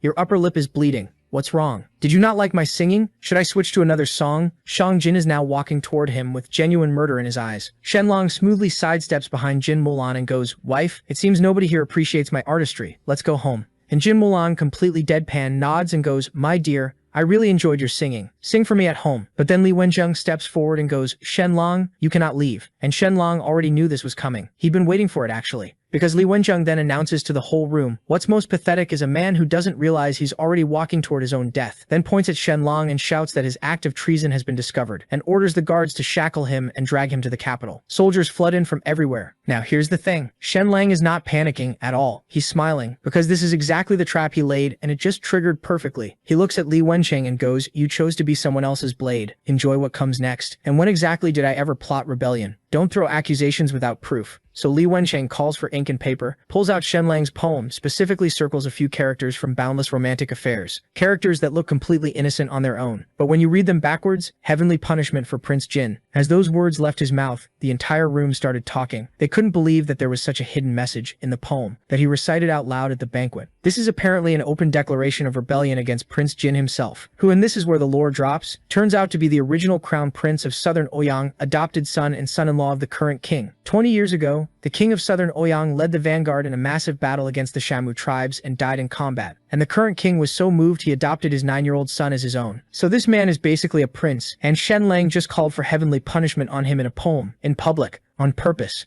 Apparently. Then Li Wensheng keeps stacking evidence, pulls out books. Shen Lang published in Orchid Mountain City, points out that a specific shade of red ink was used there but not in the copies from Mythical Turtle City. Intentional inconsistency. Another mark of conspiracy apparently. The crowd is fully cooked at this point. They're all but ready to sign Shen Lang's execution papers themselves. Soldiers completely surround them. Jin Mulan draws her sword and steps in front of Shen Lang without a word. Li Wensheng looks at her with this smug smile and goes, Miss Jin, distancing yourself from Shen Lang at this point might already be too late, but showing some stance is better than nothing, no? Unless of course you want to drag the entire Count's mansion down with him. But nah, she's loyal. And real quick before we continue, you need to understand why Li Wensheng is doing all of this. Same reason as every other guy in this city. He wanted Jin Mulan, and since the royal family bylaws cock-blocked him from making it official, he decided that if he couldn't have her, no one would. So Jin Mulan hits him with, "My husband and I are one, not your business. Goodbye," and Li Wensheng, absolutely not handling it, orders Shenlang arrested, at which point Jin Mulan slices a table completely in half and says, "Who dares?" And the answer from everyone in the room is a resounding "not me." Then Shenlang, coolly and with absolutely zero self-preservation instinct, asks Li Wensheng how close he is with Prince Jin, and this bastard, unable to resist a chance to brag, puffs up and starts telling everyone how he's had several days of private conversations with the man, and Shenlang just starts laughing and goes, "Several days of private conversation with Prince Jin? Wow, that's bold of you." Li Wensheng has no idea what's happening. "What do you mean bold? What are you implying about Prince Jin?" Shenlang doesn't answer, just goes, "The acrostic poem was intentional, by the way." Li Wensheng snaps and orders the soldiers to move in immediately, but no one is touching our boy on Jin Mulan's watch. She pulls out her sword, breaks the table in half and then points it towards the soldiers. So Li Wensheng pulls his inspector's token and calls in Zhang Jin and the city lord's full forces until they're drowning in soldiers, with the city lord literally handing Li Wensheng his command token, and Li Wensheng internally thinking there is absolutely no way she fights through hundreds of men. And then Shenlang gets quiet for a moment and thinks to himself how Li Wensheng is really a big idiot, because here's the thing, why would anyone bother changing specific words between two editions of the same book published just days apart, unless they wanted someone to find it? And the silence that follows is deafening, because the answer is the poem was a trap. Prince Jin of Southern Ouyang is the one actually plotting rebellion, and Li Wensheng, who has been sneaking off for cozy little private sessions with him for days, just waltzed into a room full of witnesses and handed everyone the confession on a silver platter, at which point the entire room looks like someone hit pause on reality, and Li Wensheng asks Shen if he's finally gone mad, because why would Prince Jin do that? He's the king's sworn son, married to Princess Ninglua, why would he ever rebel? And Shenlang replies simply, because he tried to poison Princess Ninglua and failed, which accelerated his timeline considerably. And when Li Wensheng scrambles for one last exit, asking why no news has come out, Shenlang explains that the previous ruler of Southern Ouyang died in battle, while the Yue Kingdom's prince just watched, that Prince Jin was taken in by the king and handed a princess and treated like beloved family, but it was always a leash, they never trusted him, and Prince Jin knew it. He spent years quietly seducing every lever of power through public and private channels alike, and his final move was removing the one person standing in his way. And how do you know all this? Li Wensheng asks our boy. Shen told everyone what happened. So about a month ago, Princess Ning Luo showed up quietly among a group of visitors, looking for treatment from a local doctor. The doctor couldn't figure it out. Shenlong stepped in, lead poisoning, untreatable by the standards of the era, but manageable with the right protocol. He got her stable, and the second she left, Shenlong sent spies to monitor Southern Ouyang's every movement, got the full picture, then went back and rewrote those specific words in the book to construct the acrostic. This man diagnosed a princess, cured her enough to buy time, used the information to predict a rebellion, constructed a hidden literary trap, and waited for someone stupid enough to spring it. But this idiot was still not ready to accept reality, and says this is all fake, and Shen is spreading rumors. Shenlong waves his hand. Prince Jin rebelled 4 days ago. News reaches mythical Turtle City by tomorrow, the day after at the latest. We can just wait. So they waited. 8 p.m., 9 p.m., midnight. Shenlong is getting bored and starts poking at Li Wensheng again, just to pass the time. You know, for a scholar, you are remarkably dense. Zhang Jin hasn't even made a move yet, and here you are playing inspector. Your father really worked hard raising you for this. Li Wensheng is about to actually explode when the Count's mansion lackey comes running with the news. Next was Jin's lackey,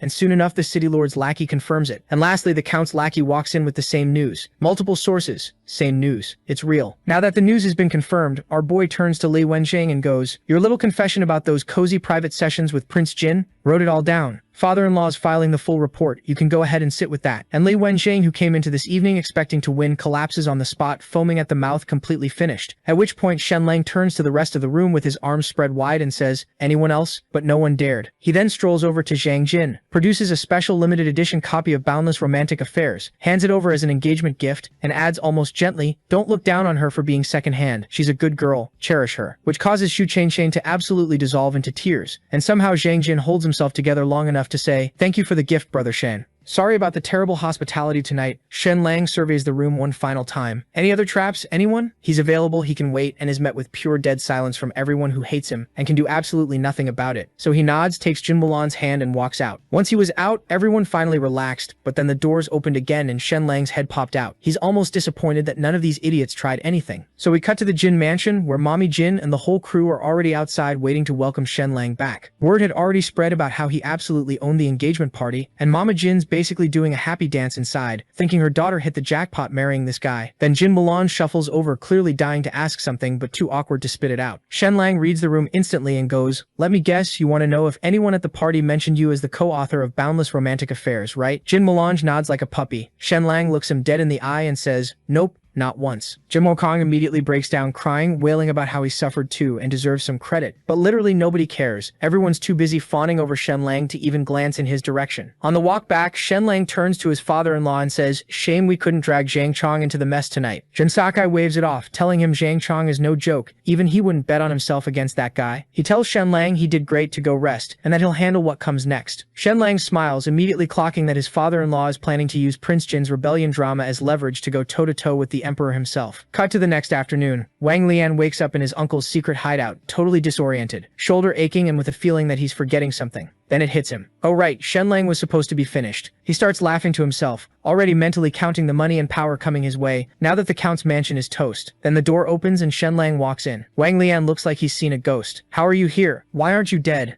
Shenlang just smiles and hits him with nobody who's ever crossed him. Has walked away clean, and this guy didn't just mess with him, he went after his wife's reputation too. Originally Shenlang had a special death plan for him, but it seems fate had other ideas. Wang Lian has no idea what he's talking about, so Shenlang casually goes, "Hey, quick question, why is there a bite mark on your leg? Did a mad dog get you last night or something?" Wang Lian looks down at his calf and freezes. He bolts up to go find a doctor, totally ignoring the part about his shoulder being bitten too. But the second he steps outside, he's surrounded by soldiers from the Count's mansion. Shenlang leans in and asks him if he really doesn't remember what he said last night specifically, that he told the lord of the city that he'd been cuckolded. Wang Lian's stomach drops because yeah, he actually did say that. Shenlang shrugs and says, "Look, he wanted to kill this guy with his own hands, but on the way back, Wang Lian got mauled by a mad dog, and honestly, that's probably the universe handling it." Then he has the soldiers drag out those same two dogs and lets them loose again. Meanwhile, across town at the New River County Zhang Chong's mansion, Zhang Chong's son Zhang Jin is reporting back to his dad that the plan to take down Shenlang completely fell apart. But here's the thing, Zhang Chong had already figured out Shenlong's hidden poem in the writing, and his first reaction wasn't celebration, it was suspicion. Something felt too neat, too planned. So instead of making a move himself, he quietly handed the knife to someone else to do the dirty work, keeping his own hands clean. Even while processing the loss, Zhang Chong can't help but respect Shenlang. He tells his son to walk him through every single thing that happened the previous night. Zhang Jin hangs his head and says it was a total disaster, and asks for punishment. Zhang Chong tells him he did nothing wrong, it's just that bastard is way too clever. Then Zhang Chong goes into full philosopher mode. Talent is common. He says, wisdom is rarer, but someone who has both talent and wisdom, and the ruthlessness to act on it without hesitating, that's a once-in-a-generation guy, and that guy is currently wasting away at the Count's mansion. He says flat out, if Shenlang were on his team, he could become prime minister within 10 years. Zhang Jin asks, so should we just kill him then? Zhang Chong shakes his head. Not happening. Shenlang won't give them the opening. Then he mentions that Shenlang consummated his marriage with Jin Mulan last. Zhang Jin replies that he has reliable info that Shen and Jin Mulan being lovey-dovey is an act. Actually, they sleep in separate beds. Zhang Chong's eyes light up. He tells Zhang Jin to go get his sister, Zhang Chuanhua. He wants her to get close to Shenlang and seduce him. Zhang Jin freaks out and asks, what about Zhu Wenhua, the girl from Zhu Lanting's mansion that Zhang Chuanhua was supposedly tied to? Zhang Chong dismisses it entirely. No engagement ring, no problem. Shenlang is worth more than whatever that alliance was worth. Then Zhang Chong pivots to the bigger political chess game. He predicts that now that Prince Jin, the guy who originally pushed the new policies, is under suspicion of rebellion, the mythical turtle count will smell blood and start filing petitions against him. His first move will be asking the emperor to publicly reprimand Prince Jin, which is basically daring the emperor to admit his own policy guy was a traitor. The emperor will hate it, but won't be able to refuse. Then comes the second petition, accusing Li Wenxing of colluding with Prince Jin and demanding his execution. Zhang Chong says this is the moment everyone needs to watch. If the emperor executes Li Wenxing, it means the new policies are getting shelved. If Li Wenxing survives, the policies not only continue, they probably go even harder. Zhang Jin is confused and asks the obvious question. With all this political chaos brewing, shouldn't the emperor be trying to calm things down rather than doubling down on aggressive reforms? Meanwhile, over at the Count's mansion, Jin Sakai and Shen have two letters in front of them with the same exact choices. Shen is sure that the emperor would pick the first option, but Jin Sakai has a different plan. So Shen asks him one more time if he's sure that he wants to do this. Jin Sakai waits for a moment and then goes, yes, I'm sure. Let's do this. And bro has his reasons to choose this stupid option. He tells Shen that everything my family has we built from scratch. Nobody handed us anything, so I'm not about to let anyone take it. I'll fight to the last breath to protect what's ours. Shen Lang is genuinely caught off guard. He knew his father-in-law was old school and stubborn, but going up against the emperor directly, that wasn't on his bingo card. But the man has clearly already thought this through, and now that his mind is made up, the game is officially on. Cut to the Zhang mansion. Zhang Chong holds up Shen Lang's book and asks his daughter if she's read it. She replies, "Read it? I've been through it more than 10 times." She could recite every line from memory. Now there is something you should know. She's the #1 beauty of New River County, a ranking that conveniently doesn't count. Jin Mulan. She's also Zhang Chong's daughter, which makes this whole conversation either very clever or very uncomfortable. Zhang Chong listens to her recite the poems and gives her a bonk to the head, telling her to stop moaning over improper poetry like she's rehearsing for something she shouldn't be. Zhang Chonghua shrugs and says, "Basically, as long as I look proper in public, what I do in private is my business." Zhang Chong decides not to pull on that thread and gets to the point.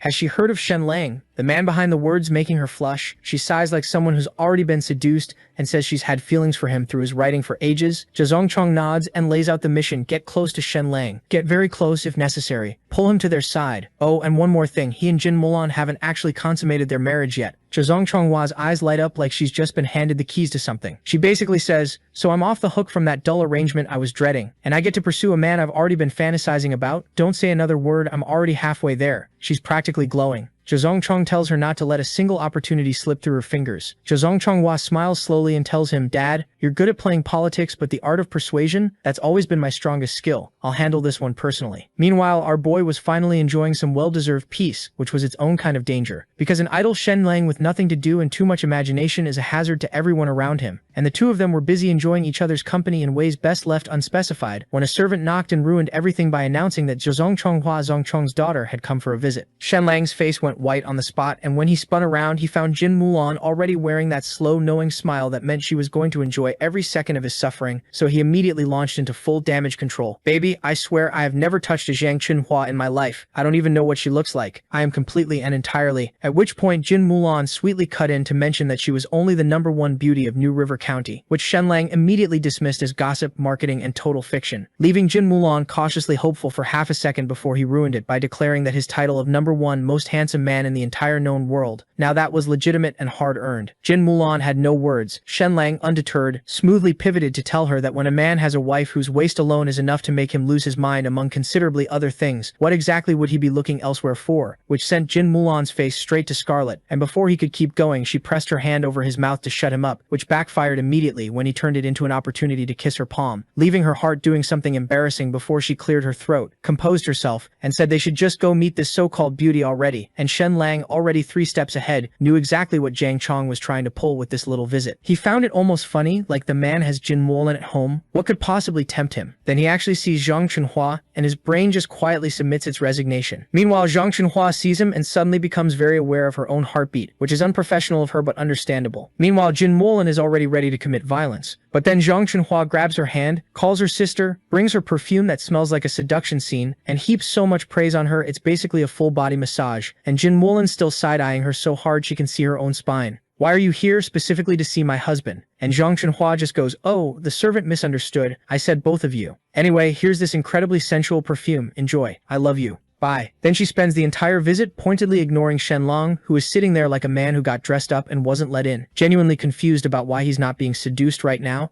a little offended, honestly. Then, right as she's leaving, she recites this long, aching poem about longing and jade pillows and sleeping alone in wandering corridors. Jin Mulan says it's lovely, Zhang Chunhua thanks her warmly and exits, and Shen Lang reads it back in his head and goes completely still. Because hidden in the first character of every single line is a message that says, "Meet me at the covered bridge, 1 to 3 in the morning." This woman delivered a late-night booty call as a poetry recital, got a rave review from his wife, and left without technically doing a single thing wrong. So after Zhang Chunhua walked away, our boy just stood there for a second trying to process what the hell just happened. A certified 10-10 just openly asked him on a date in front of his wife. Like, what kind of thickness of nerve does someone need for that? Shen Lang caught himself starting to daydream and immediately slammed that mental door shut before his brain went from PG to full-on Cinemax. Okay, yeah, she's built like an answered prayer, but if I actually show up to that date, I'm the biggest clown in the circus. I'm not letting her play me. He shook it off mostly and went straight to Jin Mulan's room, waving the poem around like a man who definitely did not just spend 10 minutes reading it, very, very carefully. "Babe, you need to see this. This shameless woman had the audacity to hide a secret booty call inside a poem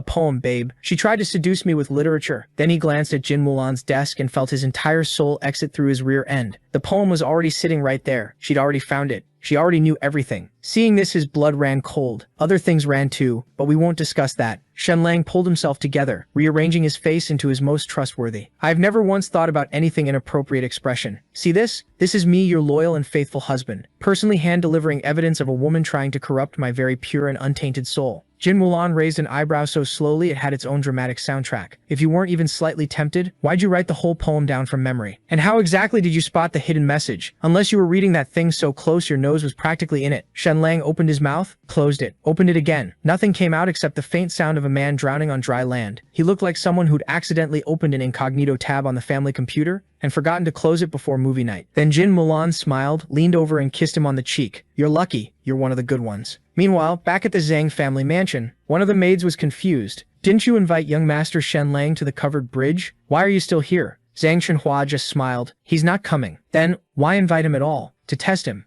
If he actually showed up, I'd have lost all respect for him. But I also wanted to make sure Jin Mulan knows someone's got her man in her sights. She smiled a little wider. I'm really hoping she's fuming right now. But honestly, Shenlang ended up getting something way better than a date with a fox spirit. Dasha woke up, and our boy nearly threw a party. Which, fair enough, the guy had been beaten to absolute hell, and somehow made a near-full recovery in under 2 weeks. Shenlang looked at him like he was watching something that shouldn't be medically possible. But there was one thing that needed to be fixed, so he cleared his throat and said, "This is the time we set some ground rules, and not calling me dum-dum is the first. It's young master from now on." Dasha blinked and went, "Okay, dum-dum." Shenlang stared at him and said, "Call me young master." Dasha smiled, nodded, and said, "Okay, dum-dum." Jin Mulan had to physically turn away to hide her laugh. She tried to help, slowly sounding it out from now on. "Call him young master." Dasha looked dead at Shenlang. "Got it. Young master, Jin Mulan." Shenlang wanted to flip a table. Was this guy fighting stupid on purpose? Now that the initial introductions were done, Dasha asked Shen about his parents. Jin Mulan told him that he doesn't have to worry about them. They've gone on a long trip. You'll stay here from now on. Besides, she glanced at Shenlang and then said, "A lot of people are trying to give this one a hard time. He needs someone watching his back." Dasha stood up immediately. All of that goofiness gone in an instant. He didn't love the idea of living in someone else's home, but someone out there was trying to mess with Dum Dum. That was a completely different conversation. They can hit me all they want, but nobody touches Dum Dum. There's actually a reason Dasha's been like this since they were kids, and it's simpler than you'd think. Growing up, nobody ever wanted to play with Dasha. Not a single person would spare him the time except for one kid who had some screws loose. Later that evening in Jin Mulan's room, she started talking about testing Dasha's abilities tomorrow. She had a feeling the guy had some serious untapped martial arts talent, and Shenlang was nodding along like a supportive husband, until something in his brain went off, because wait, a talent reveal setup? He sat straight up with the energy of a man who just remembered he was the main character. Hold on, if we're testing people tomorrow, I want in. He was already fully committed to the vision. Shenlang, a once-in-a-millennium martial arts prodigy, was chosen by the universe itself. It was basically written in the stars, and the universe frankly owed him that much. Jin Mulan gently suggested it was late and maybe he should go rest his once-in-a-millennium body. So he shuffled back to his room where he lasted approximately 4 minutes of lying there before he heard it. The faint sound of running water from next door, and his brain, fresh off being called one of the good ones less than 2 hours ago, immediately started doing calculus. It had absolutely no business touching. He told himself no, he was a disciplined man, a faithful man, a man of character and integrity. Then he was scaling the courtyard wall with a book tucked under his arm as his legal alibi, just a normal man enjoying late-night literature under the moonlight. Nothing suspicious. Move along. Hauled himself to the top, peeked over, and immediately lost all structural integrity in his body from what he saw. Right as a loud imperial decree announcement ripped through the night air and scared him so bad he flinched, the book launched off the wall and hit the ground with a smack loud enough to disturb ancestors. Jin Mulan turned around, and they made full, unobstructed, devastating eye contact. Him, perched on a wall like a gargoyle with no book and no explanation, and her, taking in the complete and total picture of exactly what was happening, and neither of them said a single word for what felt like an eternity, until Jin Mulan simply turned around and walked calmly back to her room in total silence, which was somehow infinitely more annihilating than if she just screamed at him. So our boy Shenlang already knows something bad is headed his way, and honestly, he's trying to get out of there fast. He books it to the Count's mansion hall, where this eunuch from the capital is waiting for him, already pissed off about being kept waiting, and he does hold back Master Shen. You sure do take your sweet time. When the emperor himself sends a decree, had me sitting here like an idiot. Shenlang doesn't even argue. He just slides over a fat pouch of coins like, "My bad, here's something for your trouble." The eunuch grabs it, feels how heavy it is, and thinks there are at least 100 gold coins in there, and thinks, damn, he's generous. But on the inside, he's already laughing, thinking no amount of money is saving this guy from what's coming. Then he reads the decree out loud. Shen Lang is hereby recognized for exposing the conspiracy and is granted the title of Imperial Academy Scholar. Jin Mulan's face goes ice cold the second she hears it. And look, here's the thing. The Imperial Academy sounds fancy until you know what it actually is. It started out as a place for noble kids who couldn't pass the civil exams but still wanted an official title. But then rich merchant families started buying their way in, and now the whole thing is basically a diploma mill for people with deep pockets and no actual qualifications. It's the bottom of the barrel in the academic world, the lowest rung. So after everything Shen Lang did, saving Princess Ning Luo and blowing the lid off a full-blown conspiracy, this is his reward? An academic participation trophy that money can literally buy? It's not just underwhelming, it's a straight-up insult. A slap in the face to the entire Count's mansion, gift wrapped with a bow and a legal obligation to say thank you. Shen Lang takes it all in and goes, "We've got maybe 5 or 6 days of peace left tops." Then, because this man cannot help himself, he starts monologuing about how he's actually a deeply kind person who hates conflict and that it's this cruel world that keeps forcing his hand. But before he can even get to the good part, Jin Mulan and Jin Sakai have already walked away, both of them, just gone. Shen Lang stands there alone, mid-speech, yelling how he wasn't even done. That night, Shen Lang spots a light coming from Jin Mulan's bathing loft. He creeps outside, telling himself he's just getting some air. Just a man, innocently standing outside his wife's bathroom window at midnight, purely for respiratory reasons. And just as he positions himself for his completely innocent air-getting, slam, the window shuts right in his face. This man loses it. He doesn't sleep, he stares at the ceiling. He replays the window closing in slow motion. He builds an entire courtroom in his head and loses the case. The next morning he arrives at breakfast and sits down, stands back up, slams his hand on the table. He announces he's not eating. Then he turns to Jin Mulan and begins what can only be described as the most unhinged, passive-aggressive spiral in the history of marriage. "Mulan, do you look down on me because of my background? No, of course. Is it because you think I'm a freeloader living off your family's wealth? Is it my lack of martial arts? My missing title? Do you find me unworthy? Unattractive? Undesirable? Do you simply feel nothing?" Jin Mulan is stepping toward him the way you approach a raccoon that's gotten into something it shouldn't have. Trying to explain herself, she said, "I really do like you. Did I say something wrong?" Shen Lang takes a breath, looks her dead in the eyes, and with the full weight of a man who has been wronged by the universe itself, "Then why did you close the window while you were bathing? Do you think I'm some kind of degenerate? I was simply outside, breathing, at night, near your window, like a normal husband. And you couldn't extend me even the basic courtesy." Jin Mulan goes very still. She looks at him, she looks at the window he's describing. She looks back at him. She slowly clenches her fist as the full picture assembles itself in her mind.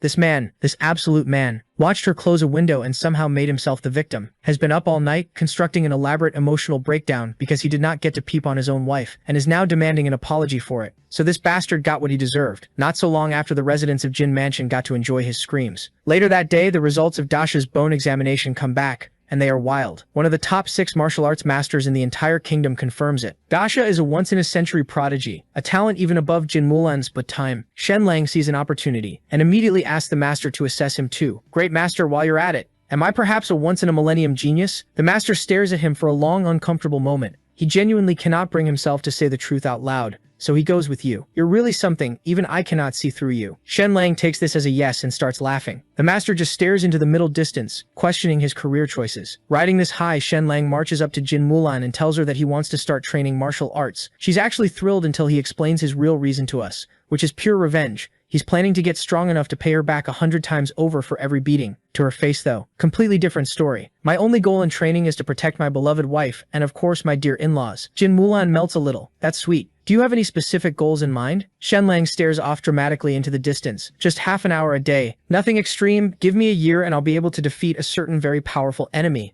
So Jin Mulan turns all sweet and goes, "Darling, am I the powerful enemy you've been losing sleep over?" And our boy, our supposedly unreadable, once in 10,000 prodigy folds immediately. No, absolutely not. Where would you even get that idea?" Then, desperate to salvage whatever dignity he has left, he starts talking himself up, unreadable to grandmasters. Generational talent. A living legend. He is currently horizontal on the ground. 1 hour of horse stance later, and this generational talent is spiritually departed. His soul has left. Jin Mulan looks over, bright-eyed and ready for round 2. And Shen Lang has a sudden, urgent, very important appointment somewhere that is not here. Martial arts can wait. He's a busy man. Meanwhile, over at the Zhang Mansion, Inspector Li Wenjiang has been marinating in a prison cell for days, fully convinced he's about to meet his ancestors. Then the imperial decree arrives, and the verdict is 1 year's salary. Li Wenjiang stands there in literal shackles, blinking slowly, not processing. They uncuff him. He still doesn't get it. And instead of dropping to his knees in gratitude and maybe reflecting on his choices, this man's ego immediately inflates. "The emperor must treasure me deeply. Clearly I'm destined for great things." Zhang Jin shows up, tells the servants to feed him and draw him a bath. And within 20 minutes of leaving prison, this absolute menace is already plotting revenge. Remarkable, genuinely impressive levels of delusion. Meanwhile, Father Jin has heard the news and is operating at volcanic levels of fury. Li Wenjing kept his title, kept his rank, walked out basically untouched, which means the new policies are about to get brutal. The old man is pacing, going on about blood and sacrifice and legacy, and Shen Lang is standing there being annoyingly calm about all of it, walking through exactly why this outcome was predictable given the political math. Father Jin is not soothed. He's worried about what happens when the emperor actually focuses on them. Shen Lang doesn't blink. I already have a plan, father-in-law. We won't lose. And tonight we put this rabid dog down for good. Just then the butler walks in with the news that Li Wenjing is outside, with troops. Father Jin steps out and asks this man what the hell he thinks he's doing. Thinking to himself, this bastard just got out of prison and he's already back on his nonsense. Li Wensheng says he's here to arrest Jin Mulan. Father Jin absolutely loses it. What crime could my daughter have possibly committed that requires this many soldiers? And Li Wensheng, wearing the smaggest face ever assembled on a human head, delivers it. Death by collision. The crowd outside goes tense immediately. Everyone in this city loves the Jin family and they know it. So Li Wensheng lays out his case. Jin Mulan's cavalry allegedly went galloping through the streets, injuring 13 civilians and killing 5, and he had the bodies and the wounded brought forward right there on the spot to prove it. Shen Lang's internal monologue, "You ruthless bastard," because he clocks it instantly. Li Wensheng staged the whole thing. He hurt civilians himself, then pinned it on the Count's mansion. Jin Mulan steps forward and calmly asks where her cavalry actually is. Li Wensheng smiles and says they've already been arrested, and once the governor signs off, every last one of them gets executed. Shen Lang's eyes go cold. He knows this story doesn't add up, because he personally tried to provoke Jin Mulan's cavalry once before, and barely got a scratch. These are disciplined professional soldiers. The death by collision charge is fiction. But Li Wenjing isn't done twisting the knife. He tells Jin Mulan that if she doesn't come quietly, he can't guarantee what might happen to her people in custody. And among those cavalry is Jin Jiang, Jin Mulan's most trusted confidante, fiercely loyal, dangerous in a fight, and also notably, someone who turns the color of a tomato every single time Shen Lang gets within 10 feet of her. Yep, this bastard remembers her only because of this debate. Everyone knows what happens to a woman who ends up in the wrong hands behind bars. Jin Mulan, who treats every single one of her soldiers like family, is 2 seconds away from doing something heroic and catastrophically stupid. So our boy stepped in and started roasting this bastard. And our boy does not hold back. He walks straight up to Li Wenjing and goes, "Idiot, have you seriously not learned your lesson?" And he really didn't, because he was high on power and was dropping embarrassing lines like, "When you're standing in front of absolute power, all your little tricks mean absolutely nothing." Shen Lang's response, he completely ignores it. Yeah, you should probably start running. They're coming." He says it like he's talking about rain. "Someone showed up at the Zhang's mansion 3 hours ago to get you. Now they're heading toward mythical Turtle City." Li Wenzin just stares at him. Shen Lang shrugs. "You're cooked, brother. You won't see tomorrow's sunrise." Li Wenzin actually laughs and goes on about how the emperor fined him a year's salary and then secretly sent his family three years worth, basically telling Shen Lang he's untouchable. He turns away and orders his men to grab Jin Mulan. But before anything could happen, a group rides in, all black, everything, every face masked, and the whole crowd goes dead silent, because these guys are from the Blackwater platform, the emperor's personal death squad, answering to nobody except the throne. And as he sees them, Li Wenzin's brain completely blue screens, but he shakes it off and walks toward them with a big smile, fully convinced they're here to back him up. The captain looks at him and says flatly, "Disperse your men," then turns to Count Jin and apologizes for the inconvenience. You literally watch the color leave Li Wenzin's face, and then he turns and orders his men, "Take him," and Li Wenzin just absolutely loses it, screaming about how the emperor pardoned him, and this is unjust, nobody's even looking at him. The soldiers grab him and start dragging him away. Now here's where it gets good, because none of this was an accident. Shen Lang had been cooking up this plan for half a month. He dug into Li Wenjing's whole deal and found exactly what he needed. Turns out this man, for all his big talk about power and prestige, was catastrophically, embarrassingly down bad for a famous courtesan named Ho Wan Wan. Blew a fortune on her, wrote her poetry, outspent every other guy throwing money at her, fully convinced he'd won her heart. She did not care about him at all. They spent an entire night in the same room, and nothing happened. And when he tried to see her again, she straight up refused. So enter Shen Lang. After his poetry started making the rounds, Ho Wan Wan came to him personally, wanting a poem strictly business. She needed a performance slot at the Empress Dowager's birthday celebration. Shen Lang heard that and immediately thought, perfect. He anonymously sold her the poem, "When Will the Moon Be?" which was so good she won first place and locked down her palace slot. Then he designed her a stunning performance costume, the kind that makes an entire room forget how to breathe, and bribed a painter to make sure she looked impossibly radiant in the official celebration album. The emperor saw it, summoned her, and Ho Wan Wan, being Ho Wan Wan, had the man completely wrapped wrapped around her finger within days. Then, and this is the part that really finished. Li Wenjiang, the story of his poem for Ho Wan Wan reached the emperor's ears, with rumors going around that she actually favored him. The emperor did not take this well and ordered his place searched immediately. They found a portrait of Ho Wan Wan which was already bad, but then under his bed they found a figurine stuck through with silver needles, carved with the crown prince's birth date. The emperor might have eventually let the Ho Wan Wan thing slide and even tried hiding this all from the court and from the public, but a curse ritual targeting the crown prince, yeah, that's the kind of thing people like to talk about. Soon the rumors spread and the emperor couldn't do anything. In the end, he had to go to the Blackwater platform. Cut back to the present, and this bastard was not being dragged away. Li Wenjiang locks eyes with Shen Lang and screams, "What did you do? Tell me." And Shen Lang just puts on the most innocent face imaginable. "Brother, I've literally been home the whole time with my wife. My back's been killing me. When would I even have the time?" Li Wenjiang screams the entire way out, yelling conspiracy, yelling it's illegal, and yelling the emperor pardoned him. The soldiers don't even glance at him, because the emperor already despised this man, and the emperor made sure Li Wenjiang had the worst trip of his life on the road to the capital. He was tortured a lot, and the second they arrived, they took his head. After Shen Lang finished wrecking that inspector, he went home feeling all moody about how boring life gets when you're basically unbeatable. To kill time, he walked up to Jin Mulan and was like, "Hey, wanna guess a riddle?" Jin Mulan rolled her eyes. She knew his riddles were never actually about riddles, but when she saw his little sad puppy face, she caved. So Shen Lang jumped on the chance and gave her this riddle about moonlight, a white crown, a kind wife, and two hearts connecting. Basically, he was low-key proposing and trying to be smooth about it. But before Jin Mulan could even process what was happening, Jin Zhong came busting through the door in a panic. Apparently some of the Count's mansion guards got grabbed and locked up, and the guy refusing to let them go was demanding Shen Lang show up personally to beg for their release. Shen Lang was like, "Who even is this guy?" Jen explains that it was Lin Zhou, the son of the family that had tried to screw Shen Lang over before. The dude had just passed his military exam 2 days ago and landed a job as deputy leader at Yanshan. Now normally some low-ranking deputy wouldn't dare mess with the Count's mansion, but Lin Zhou had a secret weapon. He was marrying into money. He was set to become the son-in-law of Count Wu Zhaozhong, who ran tens of thousands of troops in the southern province. The catch? He was marrying the Count's 300-pound third daughter. But hey, Lin Zhou conveniently stopped thinking about that part. The Count had already bumped him up to full leader of 1,000 households, so Lin Zhou was feeling himself big time. What Lin Zhou really wanted wasn't just power though. He wanted to rub it in people's faces, especially Wang Lan's. Back when Wang Lan passed his exam, he'd shown off like crazy in front of Lin Zhou. So now it was payback season, and what better way to start than by making Shen Lang crawl. When Shen Lang showed up, he was polite on the outside, but clowning Lin Zhou internally like, "This dude is living off his wife's family. What a disgrace." Lin Zhou started doing his whole big shot act, but Shen Lang cut right through it and dropped a bomb. Li Wenjiang is dead. Lin Zhou's eyes went wide before he could even respond. Shen Lang smoothly asked him to let the guards go, since they didn't actually do anything wrong. Lin Zhou said nope, claimed the guards trampled someone to death, and he was going to interrogate them tonight. Shen Lang pointed out that a deputy leader doesn't really have the authority to do that. Lin Zhou clapped back, saying since soldiers' family members were among the victims, he suspected murder, which gave him the authority. Then Lin Zhou laid out 2 options for Shen Lang. Option 1, take the guards by force.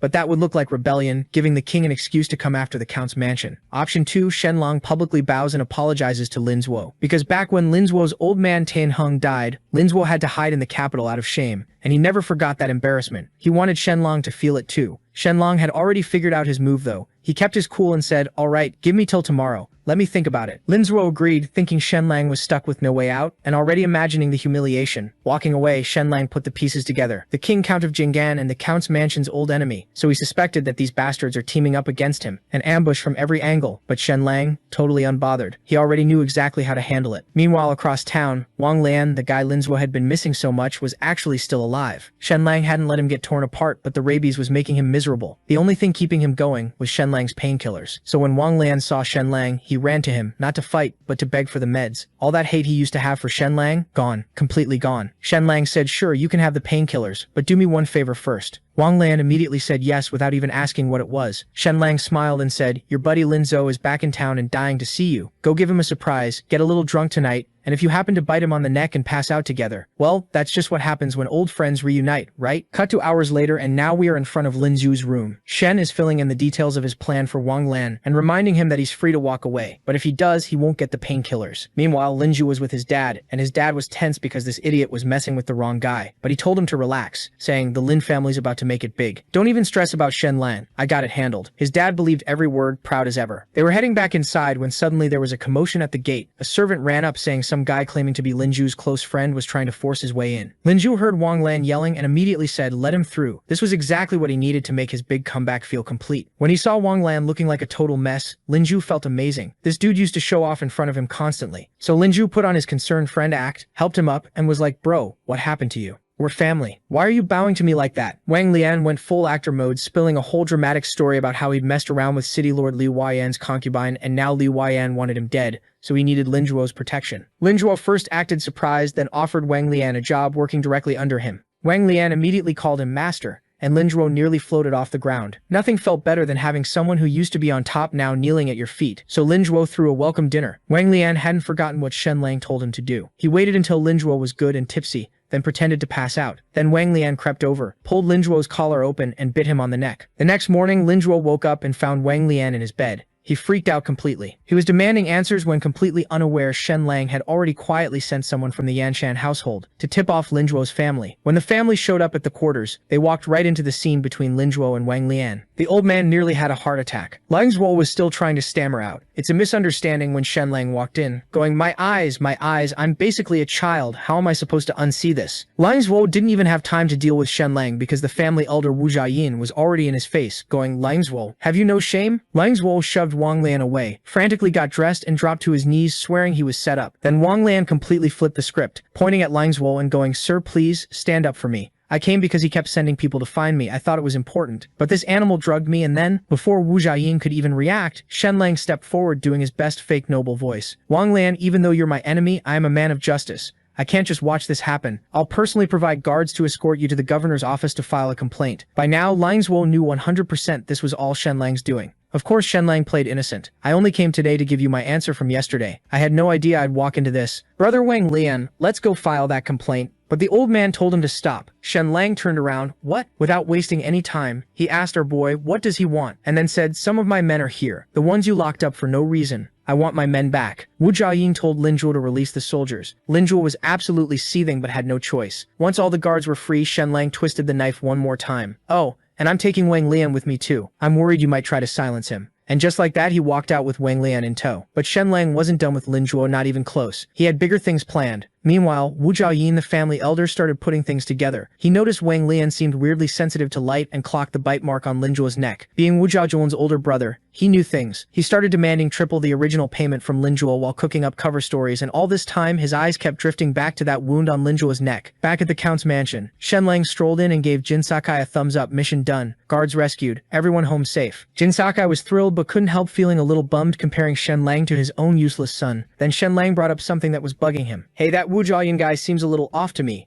Jin Sakai filled him in. Apparently, over 20 years ago, Wu Jiayin had competed with Count of Jingen for a big title and lost because he never had kids to carry on the line. Before Shen Lang could even feel sorry for the guy, the butler rushed in. "Sir, there are villagers and village elders outside asking to see you." Shen Lang sighed. "Who's causing trouble now?" and went out to see what was going on. Turns out it was a huge problem. The silkworm cocoon harvest had been massive this year, but not a single merchant in the entire city would buy them. And this wasn't just annoying, it was a crisis. Out of 100,000 farmers on the estate, 70,000 of them depended on silk farming to survive. No buyers meant no income for those 70,000 people. And on top of that, a quarter of the Count's mansion's yearly revenue came from taxing cocoon sales, so the whole estate's finances were about to collapse. Making things worse, cocoons don't last long. If they're not processed in time, moths hatch from the inside and destroy everything. The villagers explained the Shu family and the Lin family had both refused to buy. Even the silk merchants from other counties who showed up every single year were nowhere to be seen. And as a little extra twist of the knife, the Shu family head and his daughter said if anyone was going to negotiate with them, it had to be Shen Lang himself coming to their door. Shen Lang immediately recognized it as a setup, but he kept his cool and told the villagers, "Don't worry, I'll handle it." Then under his breath, "These people really don't value their lives, do they?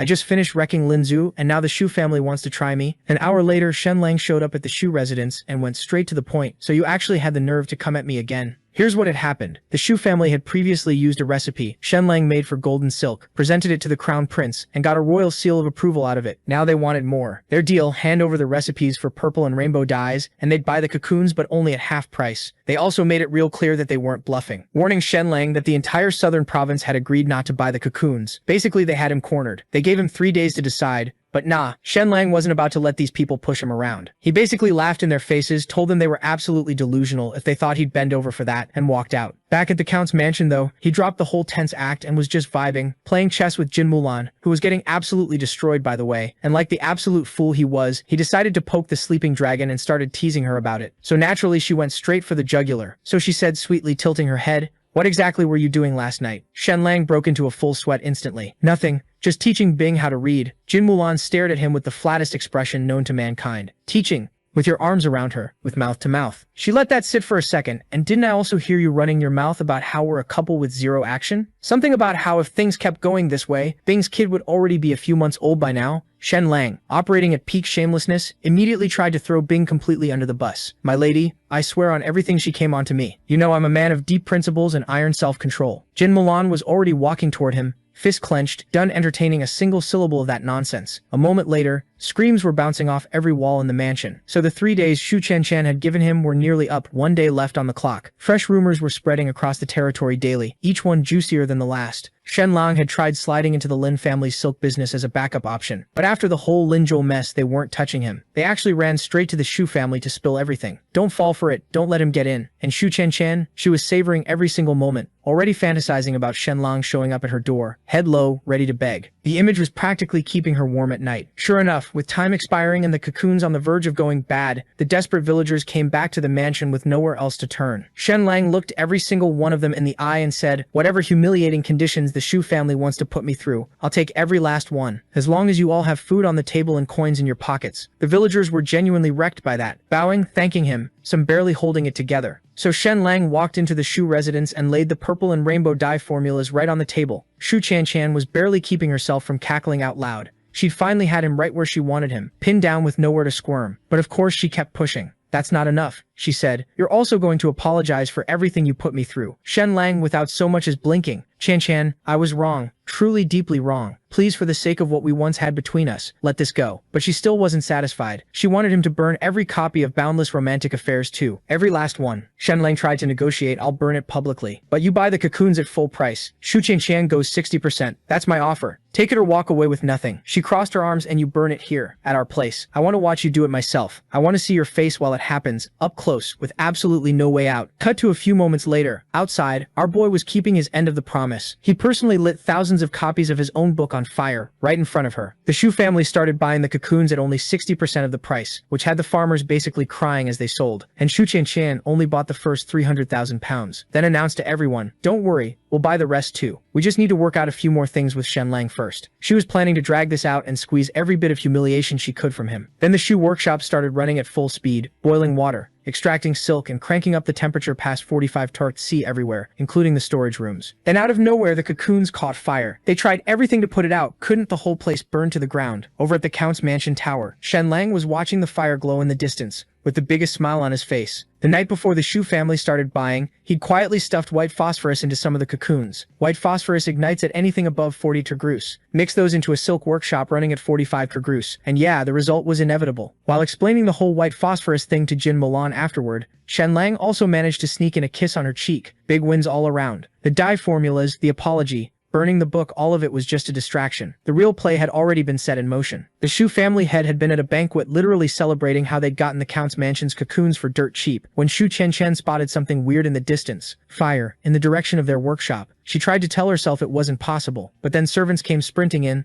"The workshop's on fire. Everything's gone." The family head couldn't believe it. "How does a place full of water tanks and steam just catch fire?" He started yelling at the messenger. The servant, shaking, just said, "You should really just come see for yourself." When they got there, they stood in complete silence. Decades of work gone. Just ash. The workers tried to explain that multiple storage rooms caught fire at the same time, and the water wasn't doing anything. The family had lost it and immediately blamed Shen Lang, demanding Lu Huayan take guards and go arrest him. Lu Huayan flatly refused. "Where's your proof?" And that's when the Shu family head truly felt how dangerous Shen Lang really was. He started ranting about how he had the provincial offices and the governor behind him, plus the prince's calligraphy seal. Shu Chen had to pull her dad back. "Dad, this isn't the time. We already took a big deposit from the Western region merchants. If we can't deliver, we're on the hook for compensation. Our reputation is everything right now." That snapped him out of it. The Lin family head conveniently showed up right then, offering their workshop for free with one condition. They all team up against Shen Lang. But even with the Lin family's workshop secured, the Shu family had a much bigger problem. They'd gone on a buying spree this year and already snapped up nearly all the cocoons in the entire southern province. Now with their stockpile gone, the only place left to buy from to fulfill the western merchant contract was the Count's mansion, Shen Lang's place. The Count's mansion had exactly enough £3 million to cover what they needed. In the most ironic twist possible, the Shu family now needed to come crawling to Shen Lang. Meanwhile, Zhang Jin followed Zhang Chong's orders and went to meet the Marquis Zhenbei and then the Count of Jinhai. He was working for the Emperor, and right now his mission was to collect as many allies and launch a siege on Jin Mansion. Cut back to what happened a few days ago. The old man had advised them not to do anything stupid and to own up to their mistakes, and it worked with his guidance. Lin Zhou got on the good side of his father-in-law despite what happened. Hell, he even got promoted and was now operating under Marquis Zhenbei, and immediately got his orders to gather allies and harass people from the Jin Mansion. His father-in-law gave him full freedom to act on his own, and even told him not to be afraid to cross the line. They have to make the Count suffer, regardless of the cost. Add that to his previous hatred towards Shen. He went all out, causing all types of problems for them. Cut to the Jin Mansion, and our boy was absolutely in his element. He was sketching a portrait of Bing, giving her the ancient world equivalent of a Valencia filter, softening every edge, brightening every curve. They were having the time of their lives when Jin Zhong came with the news that Shu Qianqian had come over to meet him. A moment later in the main hall, Shu Qianqian made her entrance, and good lord, she had shown up. She looked stunning, dressed to absolutely kill, and her entire energy towards Shen Lang had flipped so hard it practically left skid marks. Shen Lang took one long look at her outfit and felt something click in his brain. Wait, this is exactly how I dressed her character in the book. She had literally cosplayed herself from boundless romantic affairs, down to the last detail. The woman had done her research, committed fully, and showed up wearing it like armor, or maybe like a peace offering. He wasn't sure which, and honestly that made it more interesting. She's really not playing around. Then for the final blow, Shu Qianqian reached into her sleeve and whipped out a copy of his book and went, "Master Shen, I've read this 11 times, cover to cover. Everything I've ever read before feels like amateur scribbling compared to this. When is the second volume coming? Because I am desperate for it." Shen Long calmly lifted his tea, took a slow sip, and said absolutely nothing. Didn't even blink. She leaned in completely, using all of her assets, and went, "Master Shen, even a single night together creates a bond between two people. I know I was wrong. Please, forgive me." Shenlong set his cup down and gestured to the seat across from him. Then he told her to drop the act and said, "I know exactly why you're here. You're not sorry. You need to pull your family out of the hole they're buried in and salvage what's left of your reputation before it's gone completely." He tilted his head slightly. "That's fine, I respect it. Business is business, let's keep it that way." Shu Qianqian smiled and slid right into her pitch. £3 million, 1.5 times the market price, and we'll buy all of you silk cocoons. Before she thought she was smart, but then our boy stopped her, lifted 3 fingers and said triple. She blinked, stared at him. "Triple? You want to drain every last drop out of us?" He shrugged and said, "If you don't buy, we'll build our own workshop." She scoffed. "You don't have a workshop. You don't have workers." Shenlang smiled slowly. "After your family goes under, we will. Your workers will just become ours." Shu Qianqian shot to her feet. "You're leaving us no way out?" She pivoted fast, dropping her warning on the table like a blade. A major siege on the Count's mansion was coming, and if he agreed to 1.5x, she'd personally make sure his parents and brother came through it untouched. But nah, it didn't affect Shen in the least, and he just showed her the door. She panicked and jumped to twice the price. Still no. Frustrated and out of moves, she ripped up the copy of his book she'd been holding, then finally said through gritted teeth, "Fine, triple. Take every last coin and choke on it." And folks, this wasn't an amount these guys could just afford to pay. The Shu family had to mortgage over a dozen of their shops, borrow 60,000 gold coins from a private money society, and scrape together everything they had left just to afford the 3 million. The farmers were beyond grateful. The Count's mansion cleared 188,000 gold coins in taxes alone. Everyone in the territory won except the Shu family, who were basically hollowed out. Meanwhile, that bastard Lin Zhu was attacking the Shu court and doing everything to cause trouble like his father-in-law told him to, but Jin Mulan wasn't having any of it. She was right there shutting down every single one of his little schemes before they could go anywhere. Dude was basically running into a wall every time. But this idiot wasn't the only problem the Count was facing, because Su Nan, a longtime ally of the Count, trusted inner circle and brother of Mommy Jin, had quietly switched sides and climbed into bed with the Emperor. Meanwhile, Zhang Chong, that snake, continued to stir trouble for Jin Sakai. Even right now, they were planning to like the video and help Mamoru to make juicy content and activate that cheeky little bell.